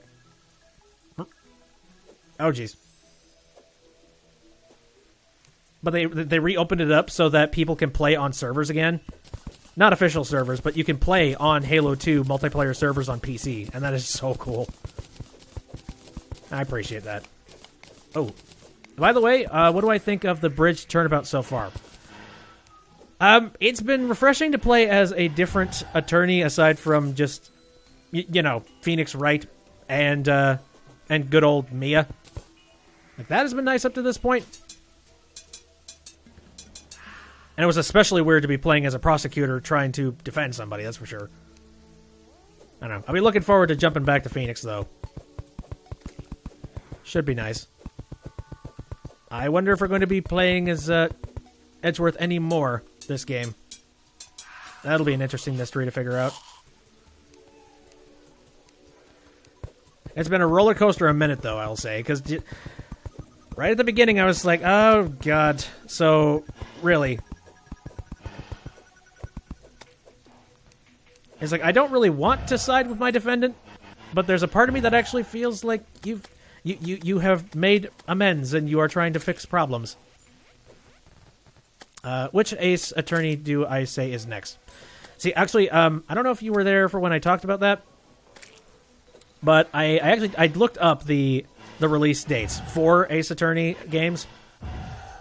And again, the Apollo Justice one is technically the next official release of the game. And quite frankly, with a November release of the 3DS port to the game, that is way too convenient. Like, that is really, really convenient. And I feel that the next one is probably going to be Apollo Justice. So I think I'm going to be holding off on doing any more Ace Attorney until November rolls around. Or, I'll be finishing up the third game, and then I'll be waiting until November rolls around. So that will be fun. And then I will leave the investigation series to sometime much later. Depending on how long Apollo Justice is, rather.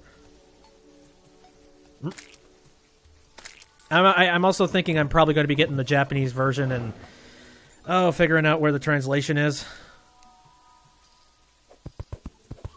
I know you could probably just download the ROMs or whatever, but I like to own the video games that I stream on here. Because it just feels really, really disgusting when I don't. And I mean, heck, I would like to actually own the physical merchandise. Like, I'd like to have a Japanese copy of, what's the Japanese version of the title? I'm trying to remember.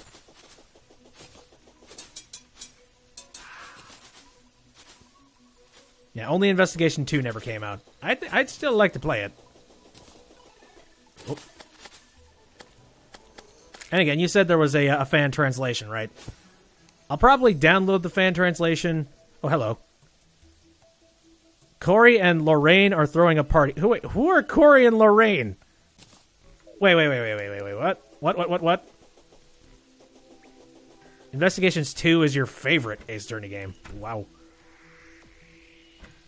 Who the heck is Corey and Lorraine? Are there two people with birthdays here? Sounds ridiculous. Which one of you is Corey and which one of you is Lorraine? Let's see. You are... Oh, you are Corey. All right. Hello. You're a nub. I have no idea. A birthday party is happening. I guess that's all that matters. Now, I'm looking forward to playing that game. That's for sure. I just got to get through it all. Honestly, like the one Ace Attorney game that I was really interested in playing was Dual Destinies, just because that game looks pretty good. But the main problem is that I kept on sitting on that one because, you know, I haven't played any of the other ones. And the first thing I thought was, well, I should probably play the other ones before I decide to play this one. That requires a whole lot of commitment. But let it be known that I have plenty of commitment when it comes to me wanting to play a video game, that's for sure. They even got voice actors to do the objections for the new characters. Woo, nice.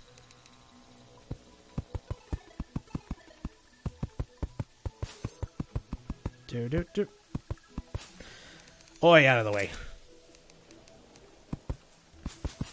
No, I'm reminded of the fact that I played Mass Effect after the fact, after Mass Effect 3, I played Mass Effect.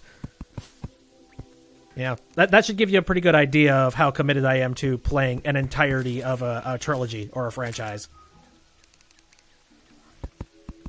Which is funny because there were so many people out there that were just like, oh no, they've destroyed Mass Effect, they've destroyed it, no! How dare they? The ending was terrible, it's awful. And meanwhile, I'm sitting there thinking, how is it awful? What the hell happened? Somebody explain this to me. And I was so confused that I'm like, alright, I'll double down. I'll try the entire, I'll try the entirety of Mass Effect. Sure, why not? And then when I played the entirety of Mass Effect and got to the end of it, well, I understand now, that's for sure. They're right. They're absolutely right about that. Oh, by the way, hold on. Fish are attacking me at a constant basis. Something you only found out recently is that one of the main translators, Janatsu, is the one who voices Franziska. Really? Well, that's pretty cool.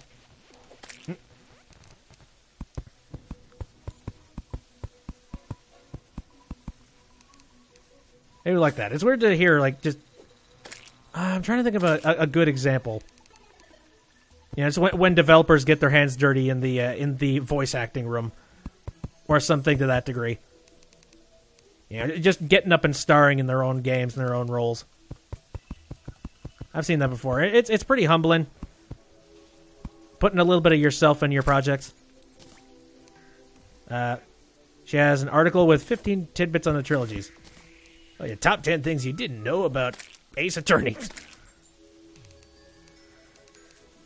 Oh, come on. So, guy said I need a flat, plain environment in order for this little portal thing to work. Maya was going to just be an assistant to Mia, not her sister. Ah, okay. No, that made everything much more sweet, though.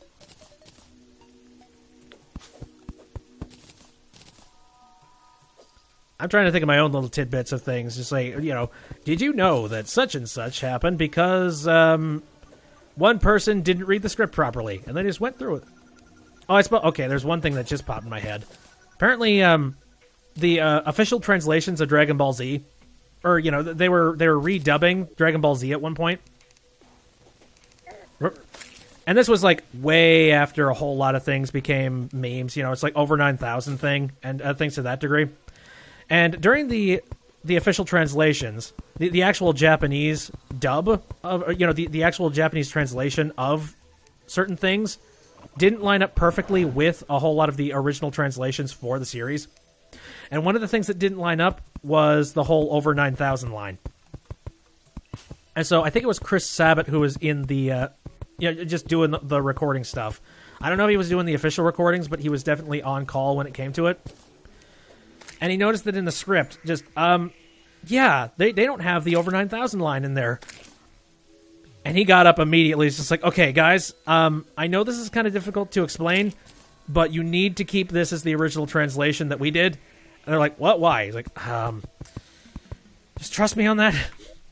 So, if he wasn't there, there was a good chance that over 9,000 might not have been kept in Dragon Ball Z, which is weird to think about. It would have been something entirely different, and I feel like they probably would have ruined things if they hadn't. Oh, but that reminds me of another thing, though. So I've said before, I'm a gigantic fan of Cave Story.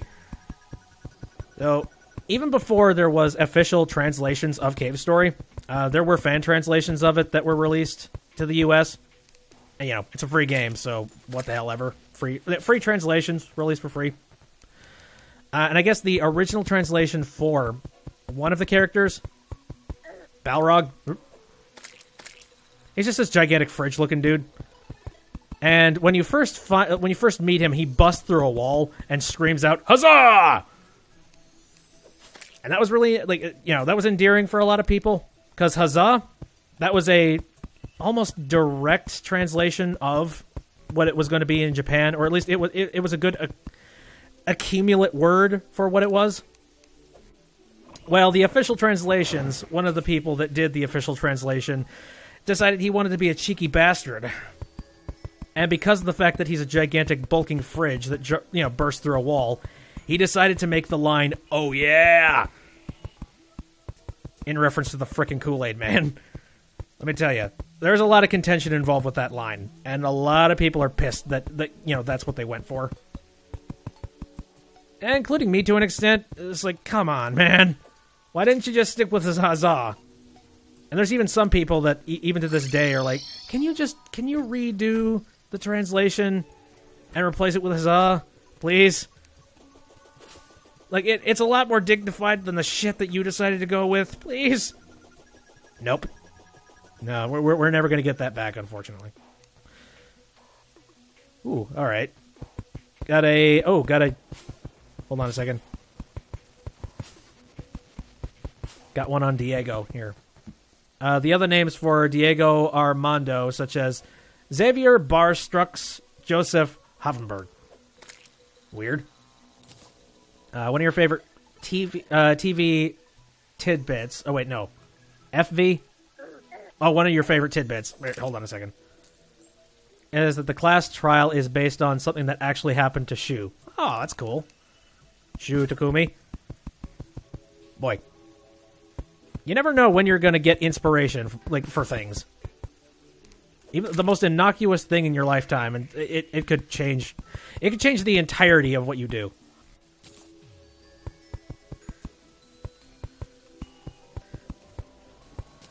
Alright, nearly done flattening out the land. I think I'm just going to cap this this little cave here. There's another entrance over there, so we'll be fine.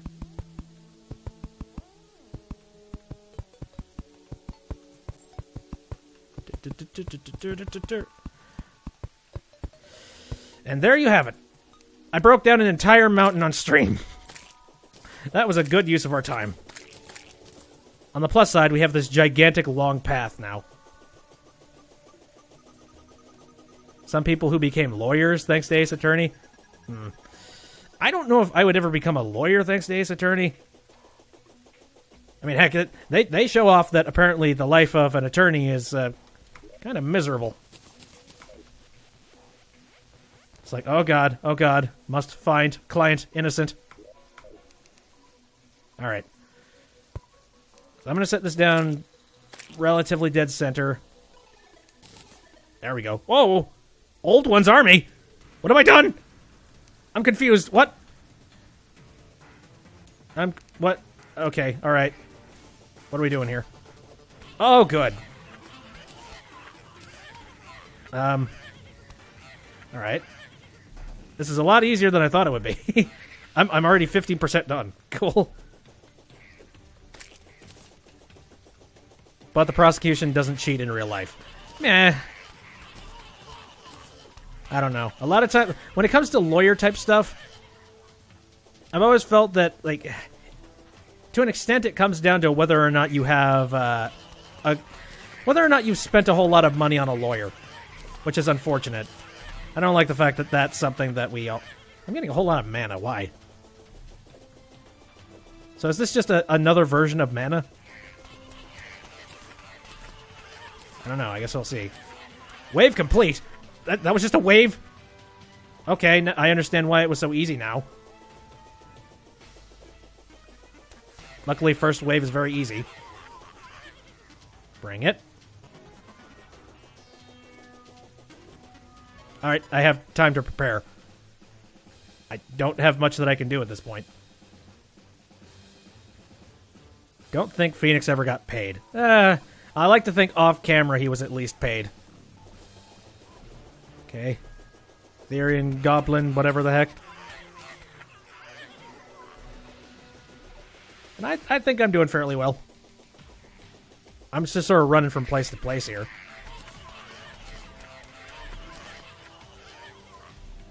I kind of wish I had a gun or something to that degree. I guess having the fast boots is helping me quite a bit. I'm sure Edgeworth gave him fat sums of money. Not Edgeworth. I like to... Okay, so what I like to think is that Phoenix has at least had enough clients off camera that were reasonably easy to do, that he's managed to make a whole lot of money on the side. And then a whole lot of the cases that you see in Phoenix, right, is just like stuff involved with, you know, personal stuff. I don't know, that's my own personal theory, is that the actual lawyering part of it is not that exciting, and that we're just seeing a whole lot of the really nice highlights. Okay. So that was wave 2. So far, so good. 5 seconds.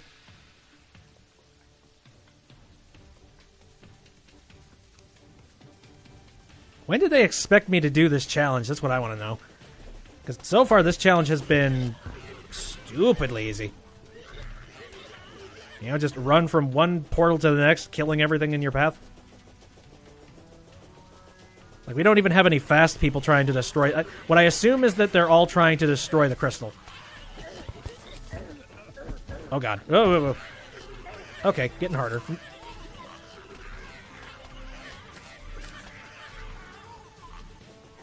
Alright.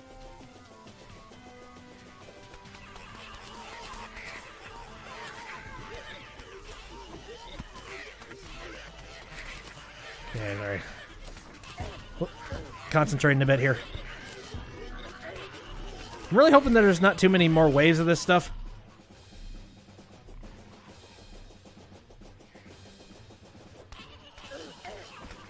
Oh, God. No. Don't you dare do that. Okay, wave complete. Seriously, how many more waves is there?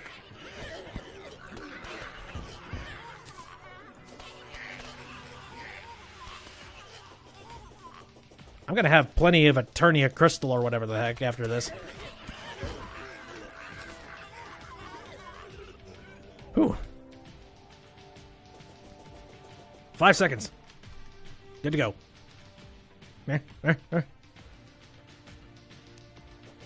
Oh. Wait, Wyvern? What? Son of a bitch.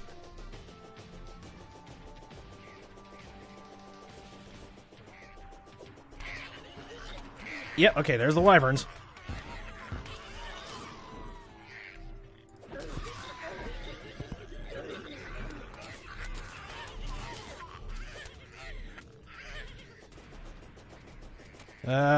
Oh, what are you doing? Get off of there, you bastard. Okay, well, this thing's got quite a bit of health. That's good. This is gonna very slowly become not running from one portal to the next, I think. Yeah, this is gonna become just me crowding around the gem trying to defend it.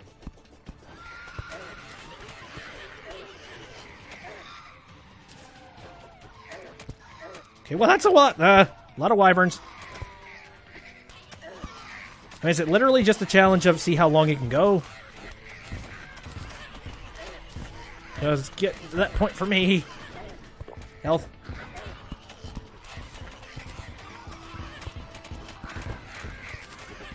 Wow, fuck off, please. Oh, Jesus! Ah, crap. Oh, they broke it. Now what? I can't see anything. Shit. What have you guys unleashed? Nothing according to what just happened. Hell, okay, so is that literally all that is? It's just sort of a challenge to see how long it can last? That's cool, I guess. And I get... where are those crystals in my inventory? Oh, I got a Defender medal. What is this? Currency for trading with the Tavern Keep. What has the Tavern Keep been doing? Like, what kind of hell has he currently been working with? I know I was picking up all of those crystals, right? Like, my inventory wasn't full, was it?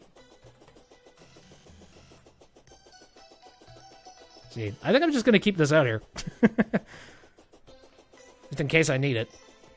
Yeah, okay, I'm pretty sure I was picking it up. Why was I picking it up? Were those just, you know, translating into this currency? I have no idea, but my inventory is stupidly full of, like, just, you know, useless stuff after building, you know, taking down an entire mountain. How you doing, Goldsman? And now to just do my sloppy method of just filling all this chests for, you know, with no rhyme or reason. It's like, hey, I've got stuff. Might as well fill stuff. Oh, so I'm trying to think if I've seen anything else as of late. Oh, hey, I got a mechanical worm at one point. Oof. I think they changed the spread of that, actually. It looks nicer. I don't know. I got a strange plant. Cool. A lot of this is useless crap. You know, it's like a whole crap load of shackles and a bunch of banners that I'm not really going to use. Bunch of dirt blocks. Yeah. Oh, hold on. A couple of those. That's it. Inventory management, the boring part. But necessary so I don't get bogged down by crap. Oh yeah, I got that money trough. Flying piggy bank to store my gold, you know, my items and gold and stuff. Which is nice in the event. Oh yeah, that's right. Yeah, so in the event I am collecting a whole bunch of stuff out, maybe off in the jungle or something, I can just throw down the piggy bank and throw stuff in it. It's like a mobile chest. Oh, well, I'm trying to remember, like, in Minecraft, isn't there, like, the ender chests? I think it works pretty much exactly like that. Except it doesn't cost an arm and a goddamn leg. Hello, friend. Oh, yeah, so I have tavern coins. What can I spend those on? Hi there. I have Eternia crystals. See, challenging the Old One's army is rather simple. They are attracted to the power of the Eternia crystals, and that can be used to bait them out. To place an Eternia crystal, you must obtain an Eternia crystal standard. You could buy one from me. Okay, you want to place Eternia crystal. Once you stand it up, just interact with holding it and prepare for fight. Of course, you can't let the Old One's army destroy the Eternia crystal. This will have catastrophic consequences for my home world of Eternia. Well, I've already fucked that over. You can place defenses at the cost of 10. Oh! Fuck! I didn't know it wasn't... Okay, so that's what those things are. So I can use them on the platform and then scale up my defense.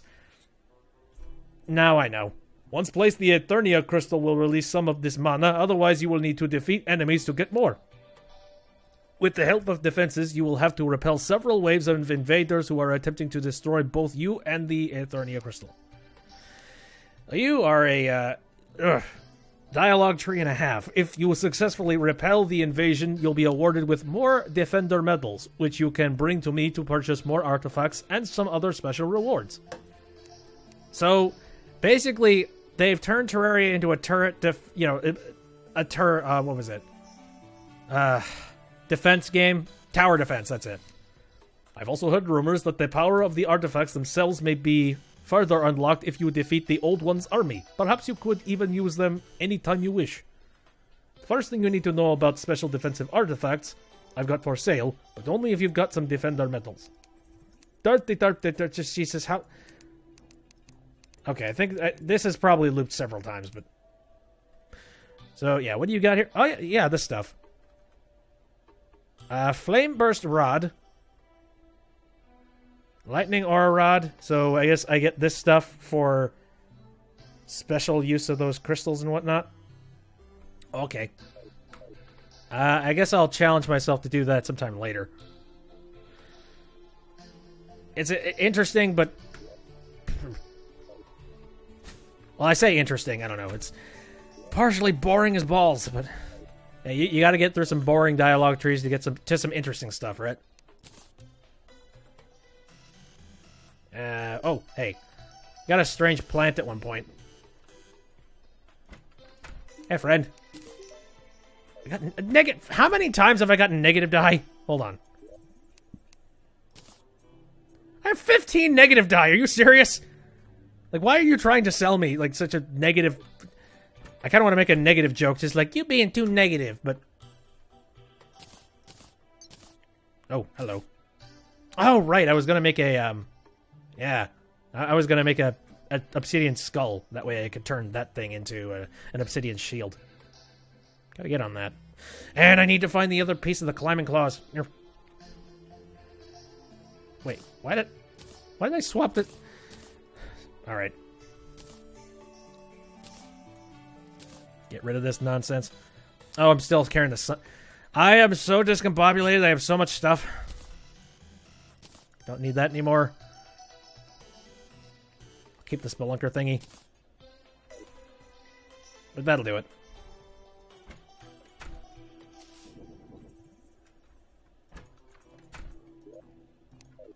Wrong floor. Hey, buddy. I'll be seeing you later. Right. Keep the sunflowers, because it does some health benefits, right? I think so. Probably. Okay. We got all that done. Guess I'll keep that on me. I'll put away... I'll keep the dirt. Somehow I feel dirt is going to be more important. Not sure why. I'll use that stuff in the event I need to build a structure or anything to that degree. So now what? To defeat all that stuff, we have literally knocked down an entire mountain this episode. Oh shit, I picked up all of my shit. Oh, I suppose I could just trash him. Hold on a second. Whoopsies. Sometimes I forget that that's a function. It's just like, I don't know what it is. I'm so used to, in Minecraft, not having a trash can, so I just toss things on the ground and hope I don't pick them up. Alright then, so... Ooh, that almost looked fancy. So the next thing I should probably be doing... Like, oh, I forget. Where did he say in here? Somewhere in here. Oh, I forget who had said it. I think it was, yeah, it was Ventrez who mentioned that am I going to get 500 HP? I should probably get on that.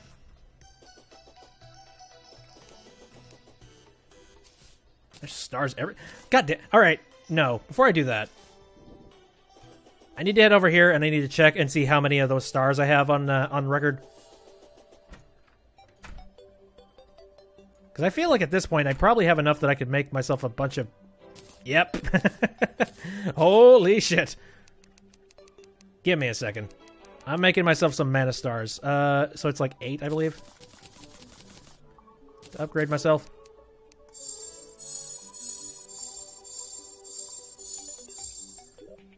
Okay. I think it's 8. But... nope. Okay. How many more can I have? Nope, that's the end of it. Cool. So I guess I have a full round of mana in the event I need it. Which I won't. And I don't. Alright.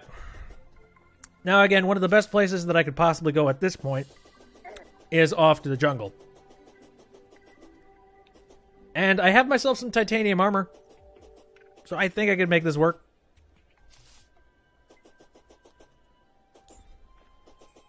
I think the jungle was... Yeah. The jungle is this way. Oh, and at some point I need to go down there. Check out the frickin' sand trap.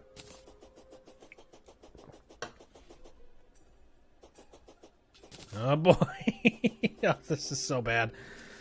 Where was the corruption when I originally found it?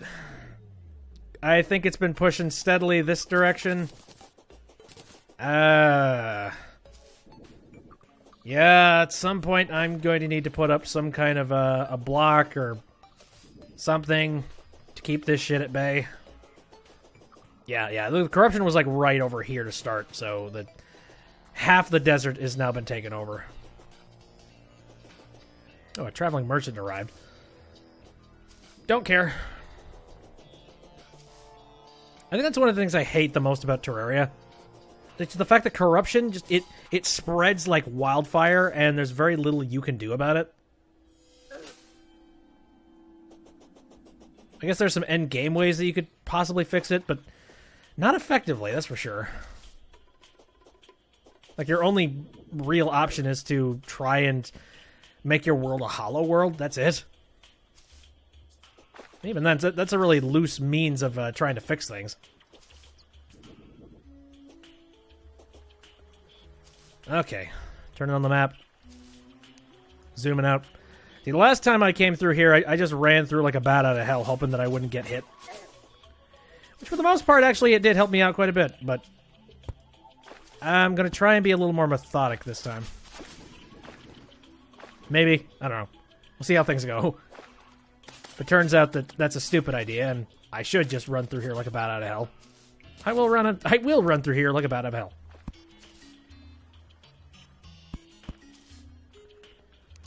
It came to my attention I should probably be picking these up. Because, yeah, in the event I actually do manage to get somebody in here, I'm going to want to upgrade them to a full roster of hearts as soon as possible. Okay.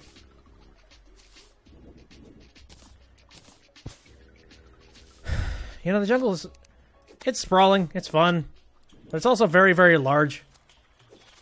I guess that's my own damn fault. Again, I went for the large world. So what am I complaining about? I know what I signed up for. Gigantic, sprawling universe.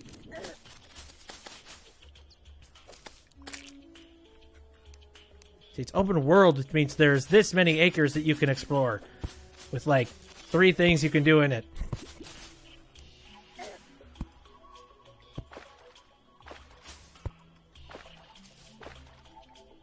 Water things. So what else have I recently been seeing lately? Talking about the 2K thing. And the whole SpaceX things. I don't know. Not a whole lot of like notable things aside from some pretty bad natural disasters have recently happened. That's not fun things to talk about. I guess I'll just go ahead and say, like, if you are within any of those places that had any natural disasters happen in them, whether it be hurricane, wildfire, anything involving earthquakes, I'm praying for you. I know prayers don't really do a whole lot, but there's not much I can do aside from that. And it just sucks. I definitely would not want to I don't know. I've never been in any kind of a natural disaster of that capacity, and I hope that in my lifetime I never do.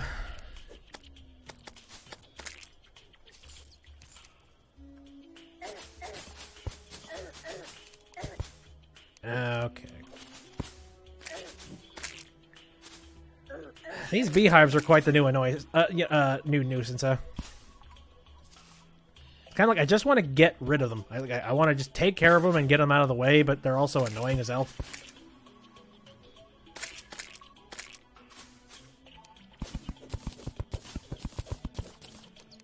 Okay.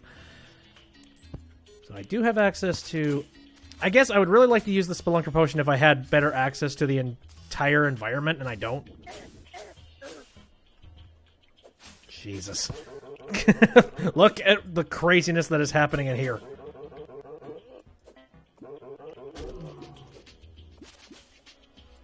Oh, hey. Okay, got my first turtle shell. I need 2 more, and I can set myself up for turtle armor sometime soon. Well, okay, as soon as I manage to get my hands on... Oh, God. The one thing that is difficult for me to remember how it's spelled and how it's pronounced. The green shit. We already covered this the last time, too, and I've already completely forgotten. It's only been 2 weeks. My brain is a combination of different applesauces made from different applesauce. From different versions of apples.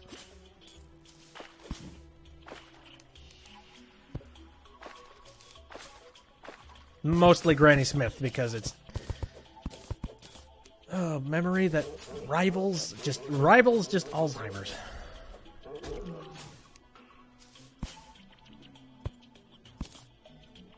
Okay, wow, I'm already up 2. Nice.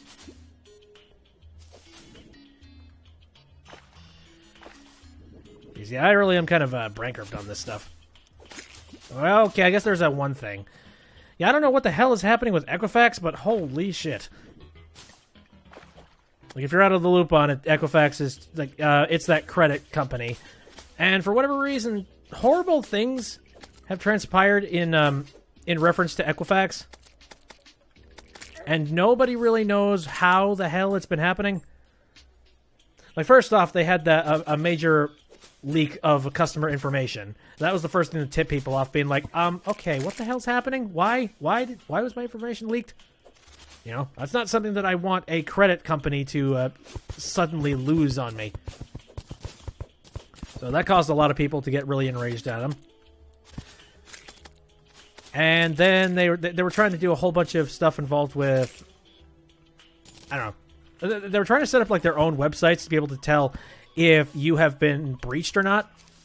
And the weird thing is that those websites that were, you know, basically sort of research papers or, you know, research bits to try and see if you've been hacked or whatever the hell.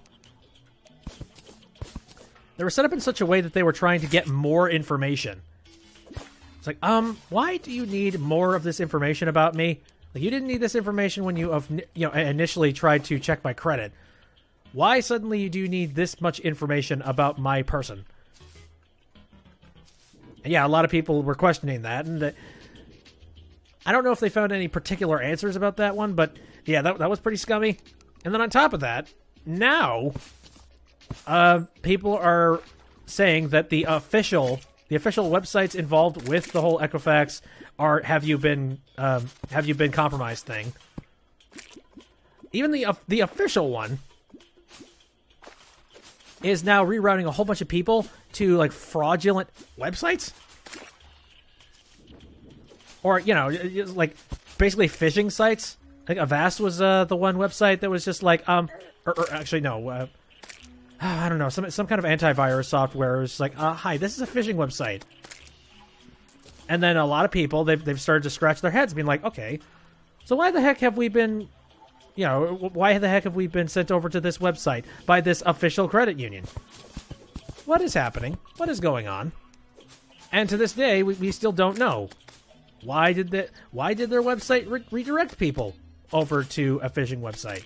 Why is that? What the hell happened? Oh, but I'm sure it's going to be a fun answer. We're going to find out that, God, I don't know.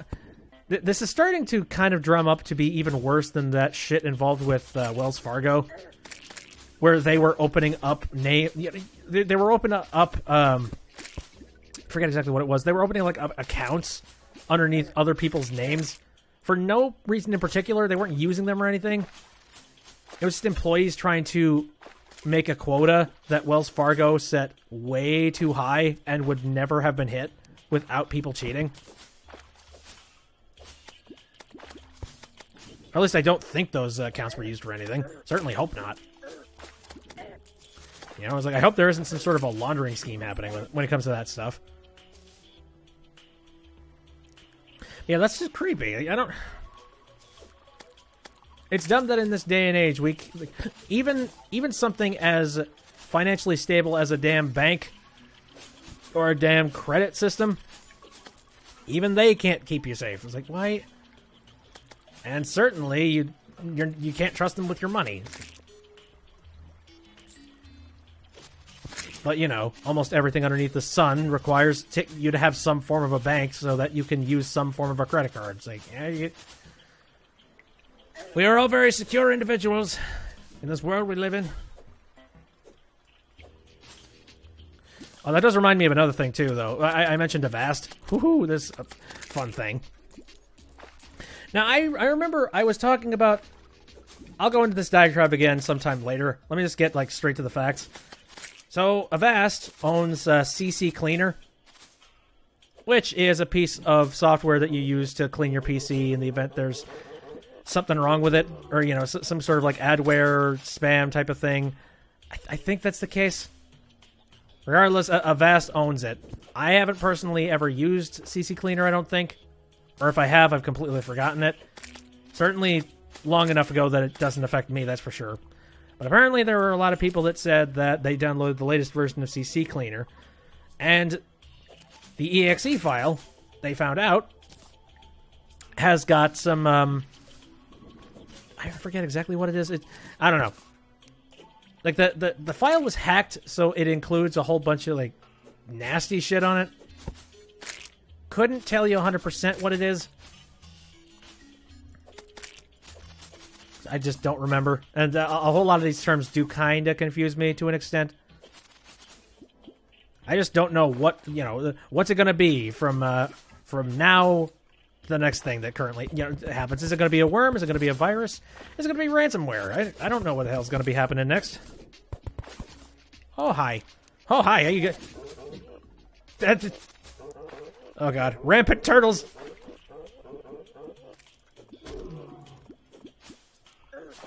Holy shit. I'm so happy I have better armor now. Holy hell, okay. Anyway. So that's fun, considering the fact that that is a piece of technology that is owned... Hello? Traveling merchant departed? Okay, whatever. That's a piece of tech that is owned by a security company. It's like, what the fuck? So you're telling me even the security company cannot save itself from this horrible crap that's happening and, you know, involving with hacks and spam, malware, ransomware. It's awful shit, really. But I mentioned it before, like, I was very, very concerned about that current state of Avast for a while, and now, yeah, I feel I'm definitely justified by my my frustration and my scaredness. You know, it wasn't just paranoid dribblings. I feel like there's actually some really bad internal shit happening over with Avast, and they don't know what to do to fix it.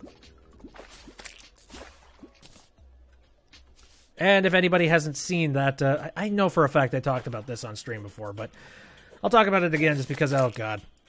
It kind of makes me happy to talk about it, honestly. And for a period of time, I was, yeah, I had Avast. Avast was a pretty good piece of software.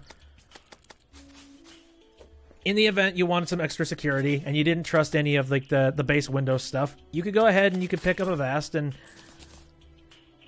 it did a little bit of extra, a little extra something for your computer and all that jazz. It was pretty simple, easy software, just install and go, and I had it for quite some time. I think something like 3 or 4 years. Maybe longer than that, like 5. I think I've had it for at least 2 different computer builds, so... You know, and I trusted them for a pretty good period of time. But then all of a sudden, the program just started doing weird things. You know, it's like I would just be using it, and then suddenly it would pop something up saying just like, hey, just so you know, your computer has got a whole lot of gunk on it. Maybe we could do something to speed it up. And I'm like, oh, okay. And it says, just, you know, scan now. Okay, I'll go ahead and scan it. And it's been like, okay, well, it looks like you have a whole bunch of clutter on your computer, and we can clean that up for a price. It's like, what? I thought I owned Avast. What are you talking about? It's like, oh yeah, it's this new service involved with Avast, but it's an extra, you know, it's extracurricular type stuff. It's not included in the main package. So if you want it, then you need to pay us an extra fee in order for you to use it. What? Fuck you. What? Why do I need to pay extra for this? And as a matter of fact, why did you make me... You know, why did you even mention this to me if it was something that didn't get immediately bundled in with my package that I'm already paying annually every year for? It's like, I'm not cool with this. Are you kidding me? So, of course, that was one thing where I was just... I kind of raised an eyebrow. I was like, okay. Cool. I guess I'll note that. But yeah, that shit just kept happening. Like, just random old nonsense that was saying things in the line, along the lines of, hey, just you could do this thing and you could get some money. Just like, I'm not going to buy an extracurricular thing just because you say my computer is cluttered. Like, I can't... How am I supposed to be able to trust that? You know, how do I trust that just... Okay, apparently my computer is cluttered. Really? You say my computer is cluttered and you can clean it up? And I mean, on top of that, they didn't have any outward proof that my computer was cluttered at all. They just gave me some numbers of a bunch of stuff that was apparently cluttering my system. It's like, no. I'm not just going to believe that at face value. For multiple reasons. I wouldn't trust something like that if it were, you know, from a nastier company, much less Avast. Oh, hello, gold. Thank you, sir. So there was that thing. Now I'm trying to remember exactly to a T. One of the things that finally, like, the straw that broke the camel's back, because there was one thing in particular that just broke me. I think it was the fact that I was getting a bunch of pop-ups on my copy of Avast. Now I'm pretty sure I had the suspicion that my copy of Avast had somehow been hacked by some adware or some kind of some kind of a scheme. Because spontaneously my copy of Avast, at least on my laptop... Oh god, no. So Avast on my laptop, it started popping up these, you know, these little pop-up things where it didn't look like the pop-ups were formatted properly. And it looked like just... Anyway, no, it looked like it wasn't popping up properly. It's just like, hey. I'm trying to remember exactly what it is. I don't know. You know formatting on documents and things of that nature? That's what I'm talking about. It's like, it looked like it wasn't lined up professionally. Like the header bar, it just said... an update for Avast, and then the text in the window itself was saying, is now available. With, like, no punctuation in it either. It's like, what the fuck? Like, that is very, very wrong and weird, and I feel like that pop-up would have looked a little more official had it been official. And at one point, it was saying something to the tune of, they were worried about my computer being, you know, being hijacked or something to that degree. And then, and again, it all looked like Avast Windows. And then it told me that if I want to, you know, I have to pay them a fee to be able to run the scans. I'm just like, okay, wow. I think we can conclusively say that you are, you know, you're rogue. You have officially gone completely rogue, sir. And from that moment, I deleted it off of the laptop, and as well as I reformatted the laptop, because I'm like, that's fucked, I'm done with you. Nope, not doing that anymore. But just the fact that Avast was so easily hackable, that was another thing entirely, and I get the suspicion that the hack was probably set up in a very similar way to what people are talking about now in terms of CC Cleaner. Like, I'm willing to bet that they somehow, somebody, I don't know, maybe it's somebody official, maybe somebody who's not, but I feel like they injected the virus into the EXE and just sort of hid it. I'm willing to bet that's what it was. I don't know for certain, and I don't know. It's on the level for conspiracy theory, but I'm willing to bet that's probably what it was. But regardless, I was not playing ball with them anymore, and I got rid of them right away. And I replaced them with ESET, which, you know what, ESET, gotta say, from my first couple, you know, I've had them for something like almost a year. And you know what, ESET, pretty good, a pretty damn good product, I'll say. Like, you know, it's got the security that I need it to have, but on top of that, it's also got some cool functionality for security for, you know, just your home network, things of that nature. And I've actually caught some situations where certain pieces of the network were trying to connect to my I mean, for example, there was a Samsung television that, for whatever reason, was trying to connect to my computer without telling me. Or, you know, it was trying to be very covert about it. In technical terms, it's like an ARP cache poisoning attack. Which, in simpler terms, I don't know if I'm oversimplifying it or anything, but essentially, a source will pretend that it is a certain IP address so that it intercepts the... Like, it intercepts the internet addresses that IP address is going to. You know, it tries to shadow itself as your computer in a certain way. But luckily, I had ESET, so ESET was able to block them and just be like, fuck no. Are you kidding me? Get out of here. So that was freaking terrifying. But on top of that, I found out that, I guess, that's something that's regular when it comes to Samsung devices. Because I guess what it's trying to do is it's trying to get information about just, you know, sites you go to, the cookies you see, and it's trying to tailor its product around just information about your computer. My guess is that it's probably been doing that with a lot of the equipment that's inside this house. Let me tell you, that's freaking creepy. Is the idea that, like, I mean, we already don't have a whole lot of security in terms of... Dang. We already don't have a whole lot of security in terms of just, you know, internet cookies and just that stuff and being able to track your IP and things of that, like, that degree. But yeah, to put a little bit more insult on top of it, now they're doing it in this fashion. I know, that's seedy and creepy and I don't like it. At the very least, I can tell the TV to get fucked. So that's pretty nice. Yeah, and I like ESET for that. But here's the extra cherry on top of the cake involved with Avast, though. And I think I mentioned this in the stream before. I don't know if I did.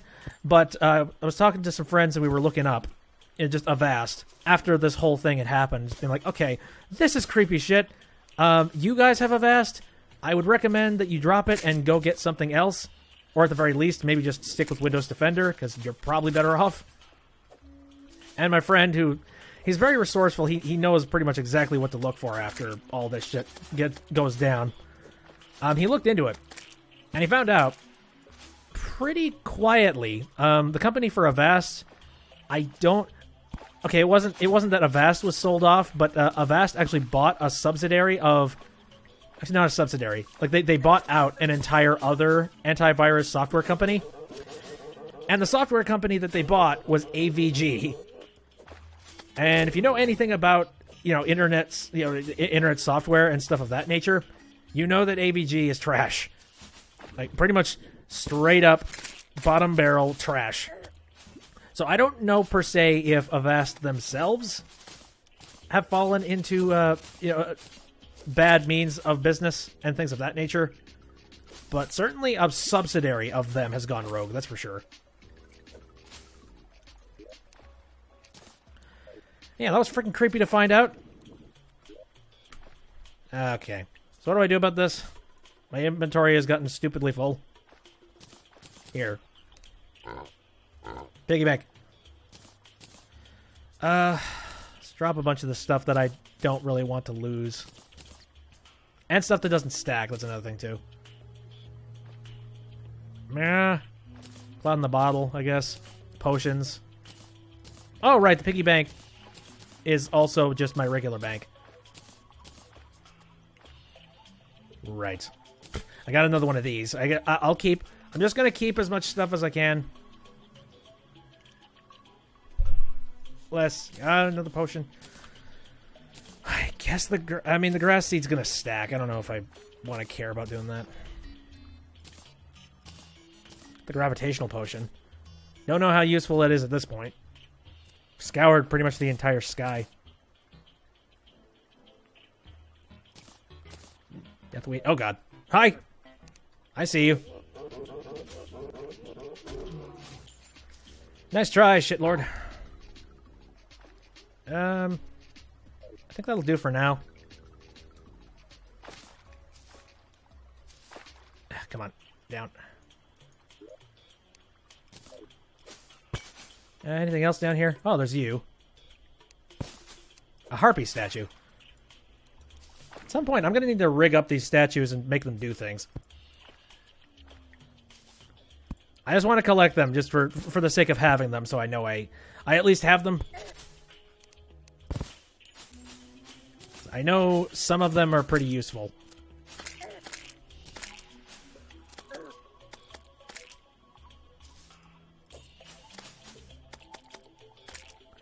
Whew.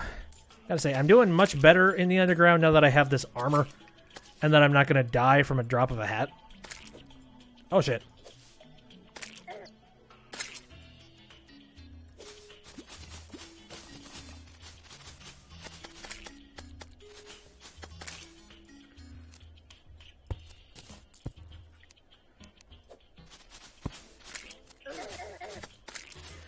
Okay. So yeah, there's the Avast stuff. Yeah, I'd recommend, if you're doing anything involved with any piece of software that is at all involved with Avast, now might be a good time to just run. I mean, heck, nowadays, stuff involved with antivirus, almost to a point where you don't need antivirus, because Windows, they've been doing very well on the antivirus front. Again, it's for, like, the extra protection. The kind of person that is absolutely paranoid about, just the fact that things are vulnerable and they want a little bit more security involved with their machines. That being me, because I'm a paranoid bastard.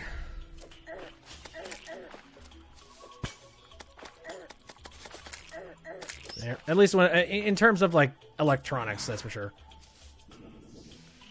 Here. Get a little bit of healing salve. Oh, hello.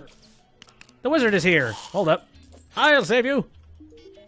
Thanks for saving me, friend. This bondage was starting to chafe. Don't talk about bondage when you're wearing that thing. So what do you have? Harp. Bell. Basically a bunch of stuff involved.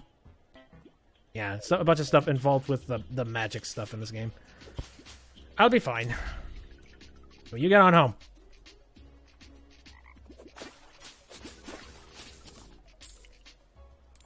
Jagged Bizarre.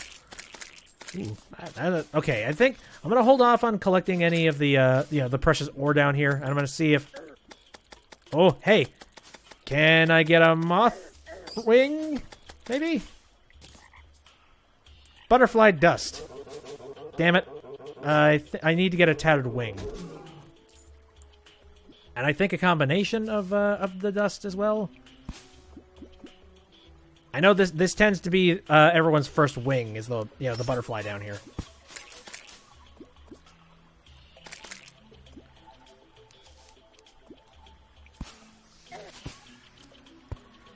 Ay ay ay. There's so much room down here.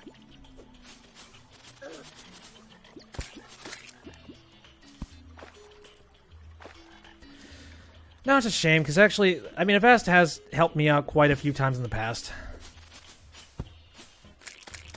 You know, I'm not going to say that they were completely useless or anything to that degree. They were actually very, very helpful in certain situations. Like a couple of years before all of that rigmarole happened, I forget. Oh, yeah, that's right. I remember. Matter of fact, I think I've told this story. Oh, God, yeah, I have totally told this story before. Fuck it. It's relevant. I'm talking about it. No, it was one time I was using my computer, and I was looking up... Oh, you poor bastard. I was looking up some...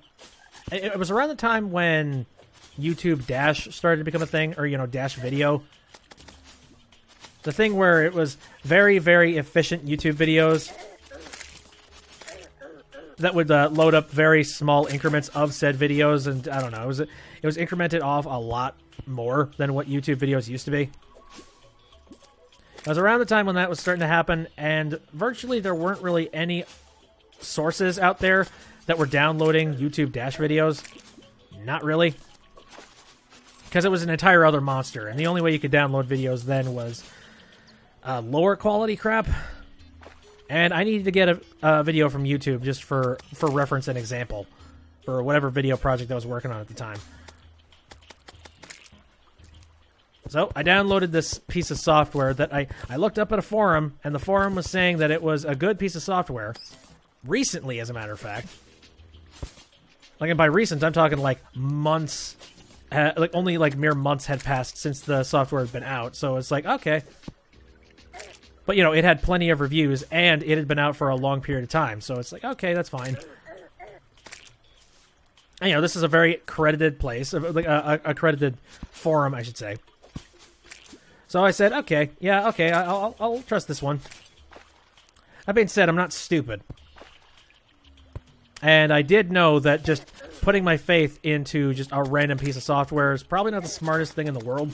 So I did take a little bit of time to read the end-user license agreement, just in case, to make sure that there wasn't anything that I was forgetting, that I was, you know, that would have ultimately just turned out that, you know, it's like, you owe $5 billion to the, in back taxes to the government, or whatever the hell.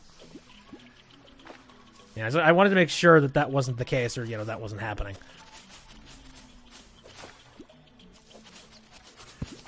So I read the end-user license agreement just to make sure, and the end-user license agreement didn't actually have a whole lot to it.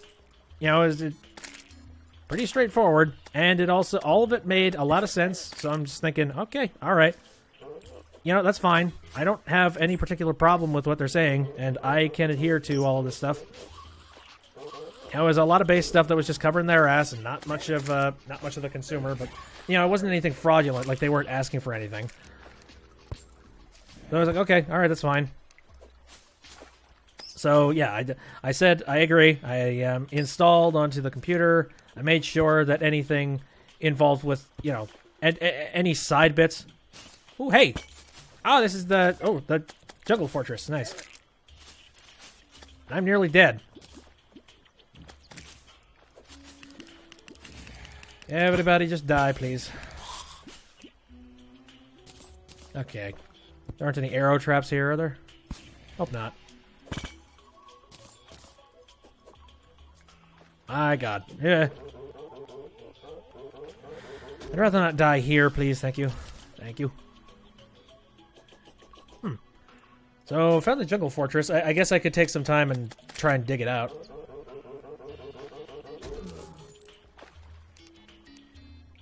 Here. And it's right at the top, too, I think.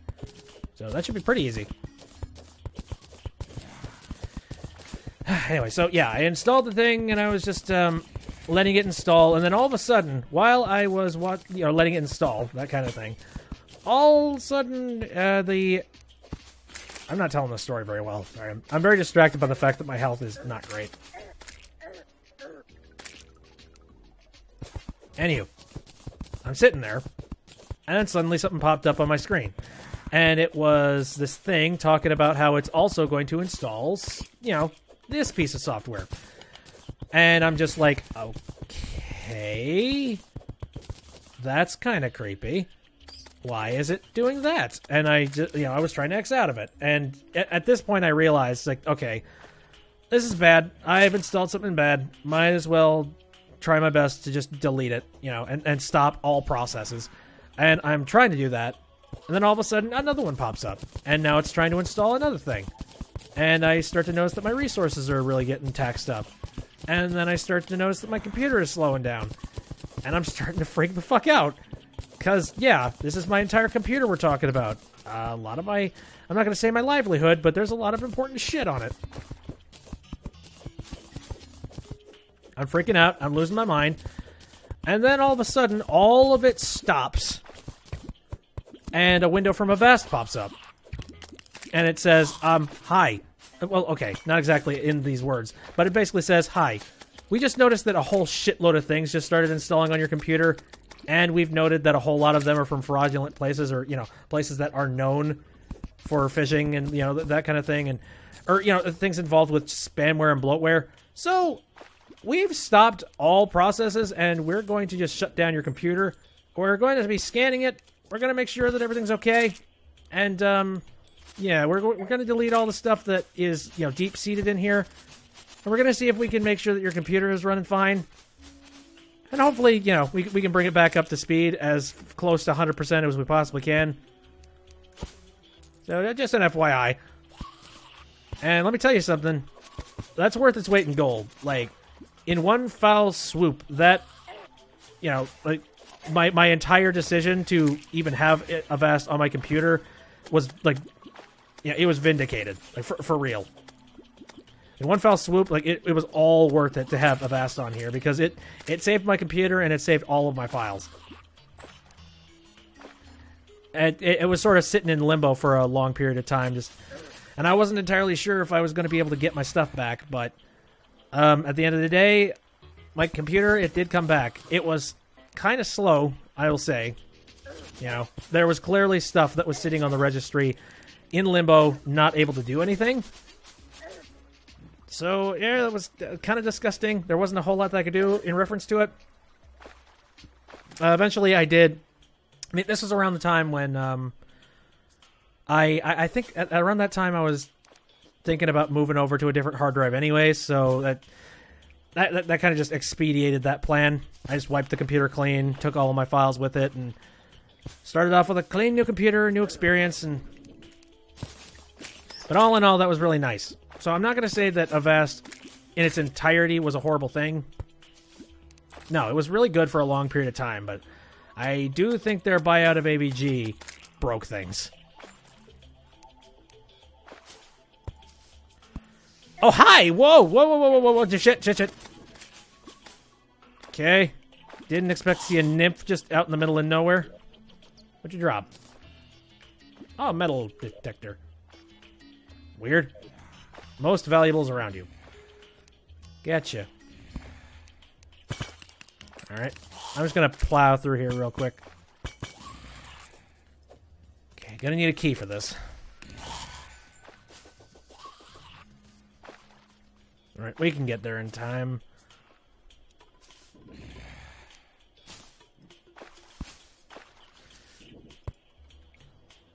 Anyway, that's terrifying stuff.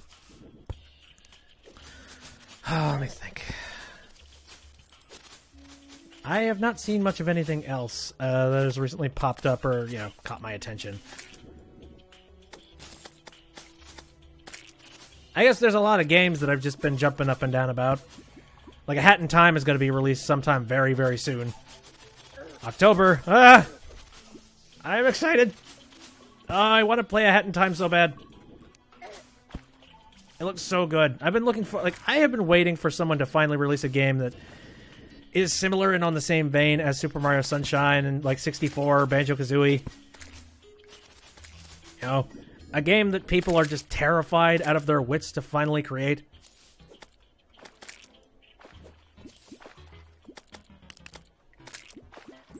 Yep. And oddly enough, like, these guys, they seem to know their chops, because I've seen just a whole lot of previews and things of that lately for the game. One thing that I like about the developers of the game is that they don't seem terrified of showing off their game either. They've been showing it off a lot, and even with like Yooka-Laylee, it was sort of kept under wraps just a tad bit. Like, they were showing off like little snippets and tidbits of the game, that's for sure. But they did a whole lot of that stuff on like official press releases and things like that.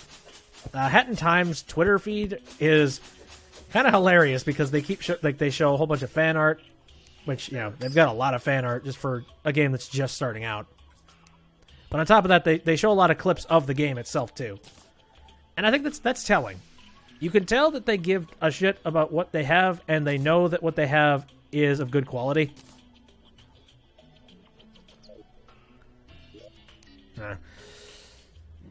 Anything I want to throw out here?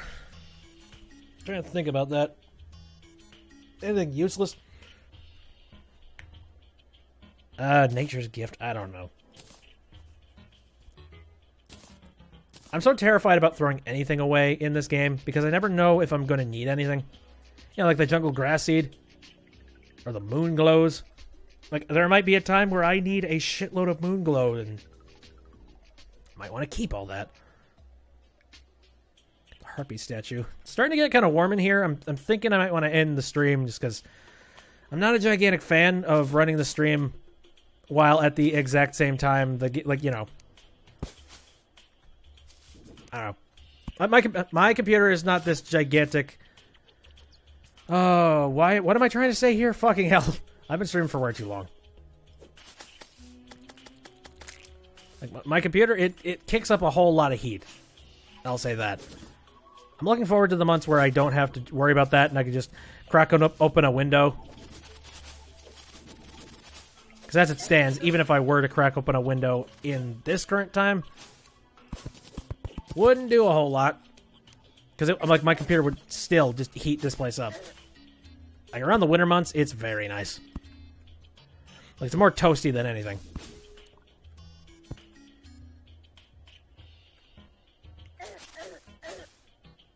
There.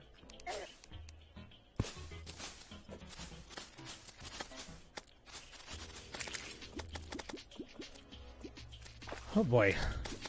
So it doesn't look like I did a whole lot of adventuring or, you know, inspecting out here when I was first down here. Oh yeah, one thing that I like to do... I'll do this sometime later, but one thing I like to do is, when I do find the jungle temple, I tend to make... Well, you know the hell portal, right? I tend to make a similar thing to it, except it's like the hell portal... Like, it's like the hell portal, except it doesn't stop at hell. It stops at the beginning of the temple. I don't know. It's kind of just a really janky way of having a teleport system, except without the teleporter. The one thing that's really nice is that this is a flame weapon, and it's setting all my enemies on fire. Hi. Is this thing at all useful? I have no idea. I could literally buy silver bullets, so I don't care about that. Oh, hey, I did get a tattered wing. Nice. Oh, what's the recipe for fixing that thing, I wonder? I think it's some more of this powder. I'm trying to remember. Shit. That's a really, really nice... Oh, God, I really want that.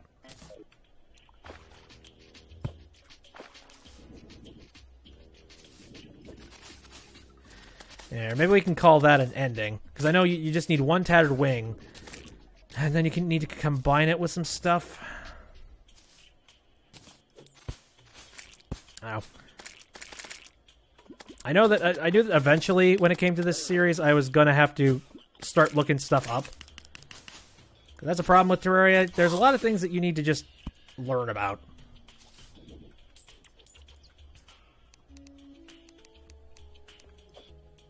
Boop. Alright. Yeah, I think we're gonna teleport out. Let me see if I can consult the guide, maybe. I don't do a whole lot of that. Maybe he can take a look at this item. I don't, maybe. Crafting. So, this thing. Oh, that's what, shit. I forgot. So, yeah, I need a soul of flight. The essence of powerful flying creatures. Shit. Okay, so in order to get the soul of flight, I need to go up to one of the these things, right? That's not that bad, actually. Yeah, it's not like I'm fighting one of the gigantic end bosses, right? I'm just trying to kill a whole bunch of harpies. Much better than what I was originally thinking. It's like, oh, good, souls. I need to collect damn souls. Oh, right. Gonna have to contend with that. Maybe we could do that real quick. It's warm, but I think I can make that work.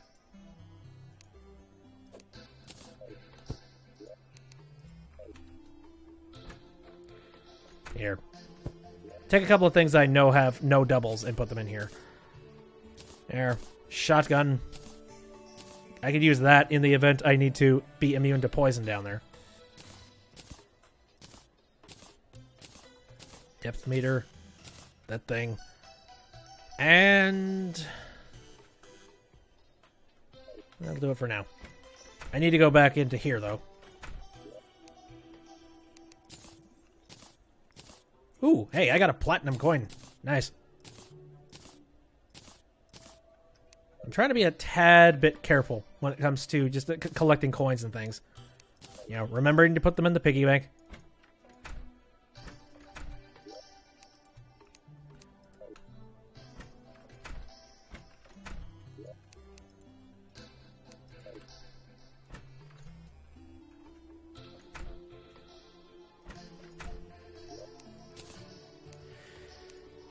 Okay. Guess I'll put that away. Anything else? Oh yeah, the cloud bottle. There.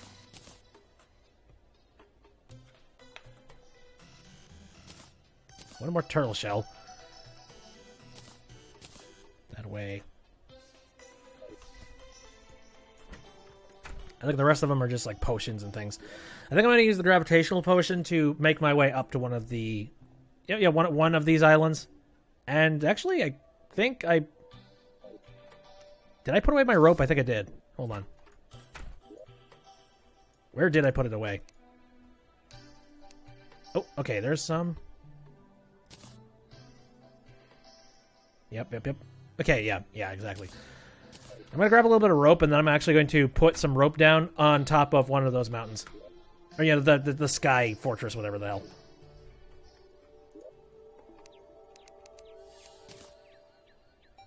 Okay. So how many of these things do we have in total, eh? How many doubles? Okay, so I have 2 Pigron statues. For whatever use that has on me. 3 imp statues. 2 harpy statues. Only 1 heart statue. God damn, I want... The heart one's the important one.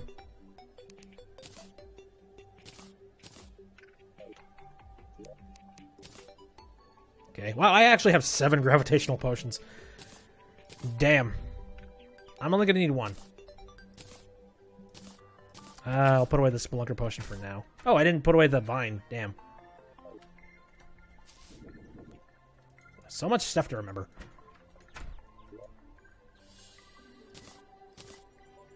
Fine. Oh, right. This thing. Meh. Bombs. Didn't find a place for bombs. Don't need banners. Inventory management. And I'm done. Right, so what island should I choose?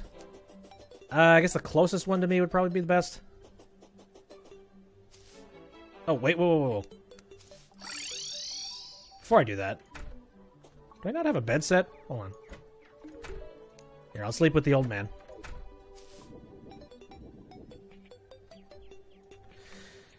Howdy, ma'am.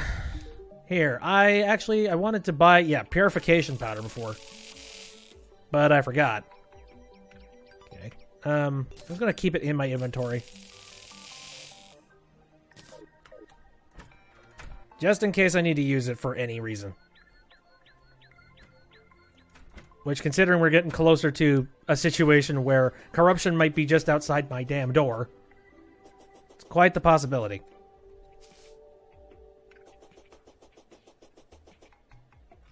Okay. Going up. I suppose I have a better chance of... Oh, yeah. I have a better chance of finding the harpies if I'm at a higher altitude, right? This actually might not be a good spot. Shit. Maybe if I'm stupidly fast, I might be able to find one over here. Oh, yeah, there's one. Oh, I choose you. I choose you.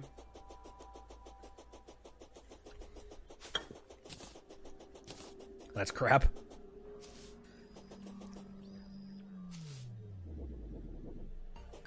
Yo.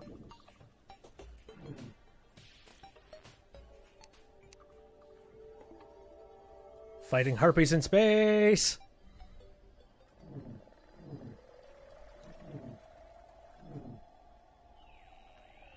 Ooh. And again, just so I can get back here without having to use a potion.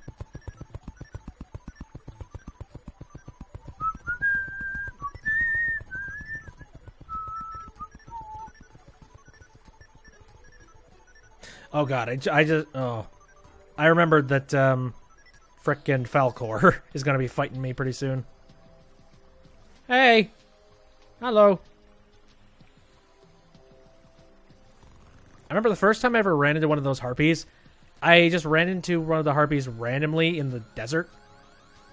And the first time I ran into him was like, I'd never seen them up to that point, so I was confused. And I was sitting there thinking, who are you? What are you doing here?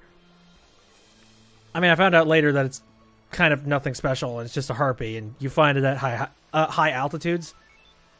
But I wasn't on a high altitude. I was just in the desert. So I guess somehow it managed to spawn while I was just in the desert. And I was freaking out. It's like, oh my god, oh, what are you? Why? How did I find you?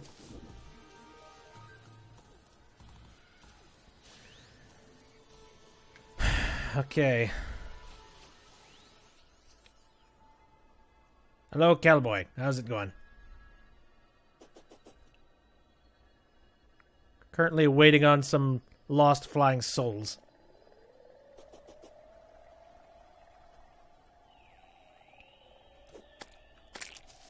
Right. So is that crazy Falcor looking thing the only thing that gives those souls? I think that's the case. And if that's true, I might be waiting for a little bit. Now, these guys have feathers. Now, I'm looking for the, you know, the souls of flight, those things. Because I know harpies give feathers. And I think if you put enough... Oh, no, you need a special feather in order to make the wings, right? I think that's it. Feathers themselves, I forget what they're for.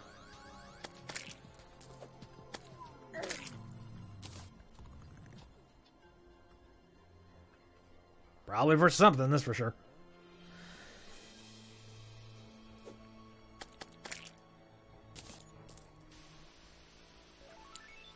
Okay, it's the wyvern that gives the soul to flight. Yeah. Crap. Well, I'd like him to spawn. Usually he's an asshole. Usually he shows up at some point all the time when you're just flying around doing nothing. Just be like, hi! Hi! Do you want to play? Let's play a favorite, like my personal favorite game. Murder the player. Meanwhile, you're just trying to fly to your destination. I don't know. Does the wyvern spawn in space? That might have been my first mistake. Could be wrong. I don't know.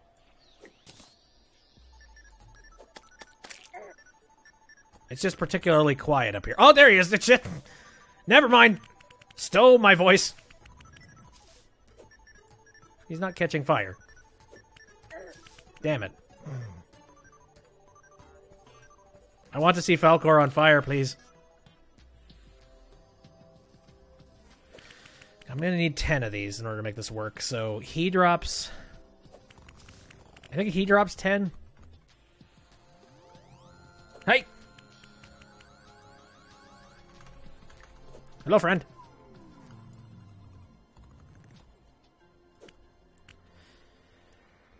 Jeez, he has a big-ass health bar, and I don't have much to do.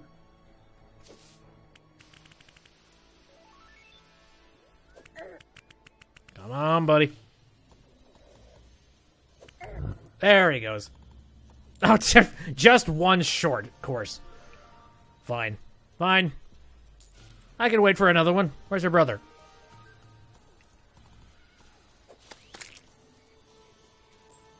I've killed your baby sister.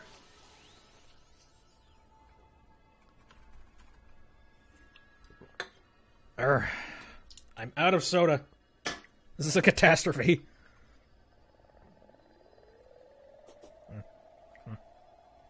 There.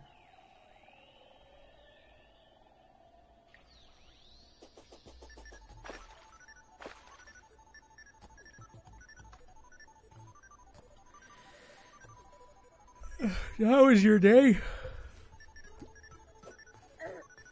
Again, mine was fine. The 5th car accident out of my house within the span of a year.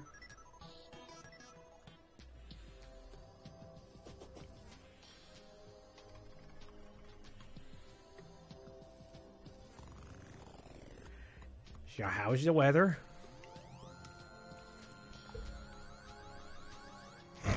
Jesus Christ.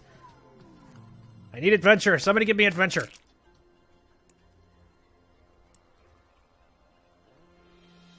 I don't know. This is a pretty big island and like not a whole lot of resources in it. I just noticed that too. Like usually you would find some precious ore in it. Is this on YouTube and Twitch? I am not on I'm not streaming on YouTube. This is on Twitch and Mixer though. So if you wanted to watch it a little lagless, you could check it out on Mixer. That's for sure. Yeah.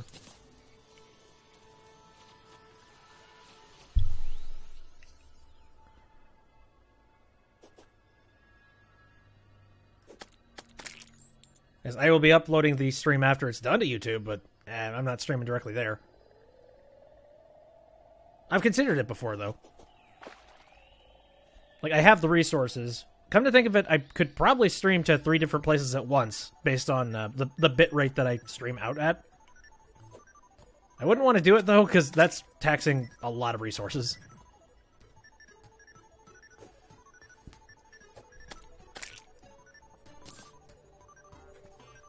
And I guess I could bring up that whole thing. The fact that YouTube has got that whole sponsor set up now. Which is nice for people who want to try and make some money off of streaming. And have no other means of making money on YouTube. It's been a pain, like a pain in the ass, just the whole content ID thing. The fact that people's monetization have been disappearing. I'm so cynical to the point, though, that I'm just sitting here wondering, oh, what's the next thing they're gonna suddenly take money away from, though? I don't know why I'm so cynical about that, though. I mean, it's not like I have any say in the matter. It's like, I'm not monetizing my stuff. It's just kind of annoying, especially considering there are a whole lot of people. Like, I get most of my entertainment from YouTube now. Oh, hi. Okay, finally. And it just kind of sucks that I'll be following their Twitter and be like, well, because of the adpocalypse, I have now lost 200 of my income dollars. Hurrah! And I guess the nice thing is that the subscription services do allow for people, you know, the money is coming from people, not advertisers. So, if the adpocalypse ever happens again, at least the streaming crowd's going to be okay. Which, there's a lot of people that they're pretty much throwing out their entire itinerary of editing systems and everything to that degree just for the sake of streaming now. Just because it will actually make you more money in the long run. I guess I don't really blame people. If it's their job and it's what they do for a living, and if they don't want to rely exclusively on Patreon bucks, I'm nearly dead. Ah, there we go. Oh. Right, I'm out. Welcome back to my Tower of NPC jail. Here. Equal that one out. Alright, so I think I use the anvil to craft it, if I'm remembering right. Alright, I have the souls. Hold on. Don't die, it's bad for your health. I heard. Heck of a thing. Where did I put the wing? There it is. So I guess this is going to be my first set of wings, finally. I can actually fly around for once. Let's see, what was it? What do I build the wings on?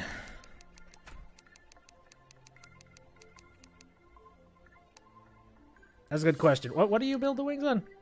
I'm trying to recall what I need to do that.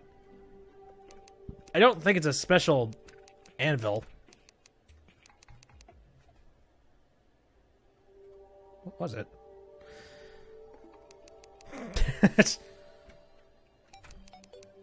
I was just thinking, maybe I do it on a loom or something. It should be the anvil. Okay.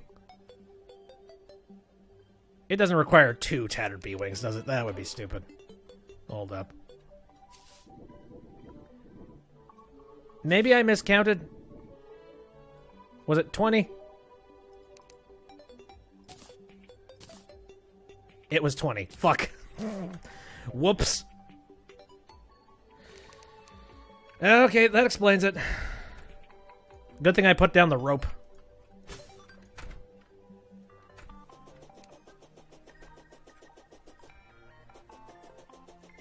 Let's get to move on. I got some notification over on Mixer. Hold on. Here. Oh, hey! The party girl arrived. Jeez, just as I leave? Thanks. It's not like I wanted to be at the party or anything. So there's a good question. So the party... So far, we have seen that the party system has been implemented. Some people just, like, throw birthday parties. What kind of party is the party girl going to throw? I want to know. I want to figure that out.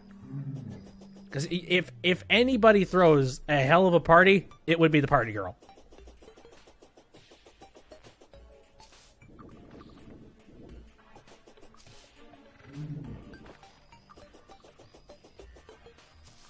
Okay, nearly there. Okay. So many feathers.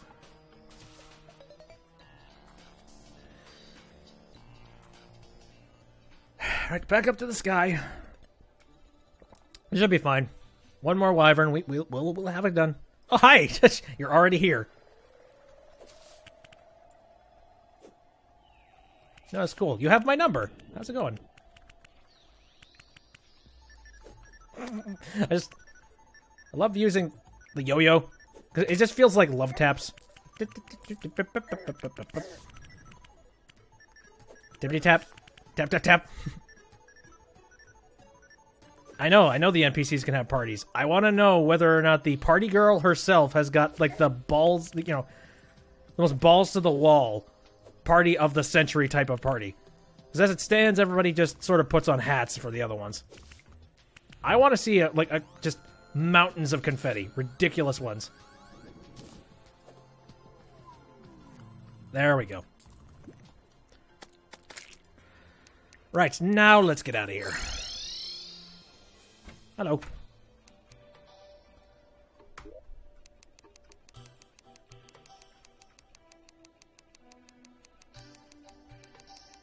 And done. And now we need to pick a slot. God's sakes. I need to collect some more. Okay. Oh yeah, right. I need to find some more of those hidden rooms down in the jungle so I can upgrade these Spectre boots. Just okay. All right. Guess I won't be needing the climbing all that much, so yeah, now that I have wings. And there we go. Oh. But then I forgot I don't have very powerful wings. I have such a very tall ass tower. I've been building for too long. I'm trying to remember what the best wings I've ever dealt with is. I think it would probably be the what's the sea boss? That one? Look at me go. I can travel almost the entire length of this place using these wings. Wasn't it like Duke Fishron? Is that what it's called? I think that was what it is. Now, his final stuff, including the wings, is like the best shit possible. And I want to get myself a set of those. Okay. Anyway. So I was talking about how I should probably end the stream like a good 20 minutes ago. And I should probably be ending it now that we've got an extra 20 and, you know, gotten ourselves some nice B-wings. Ooh. Oh, you would switch the Band of Regeneration because it only tends to health slowly. Fair enough. I mean, especially considering the fact that... I mean, if you think about it.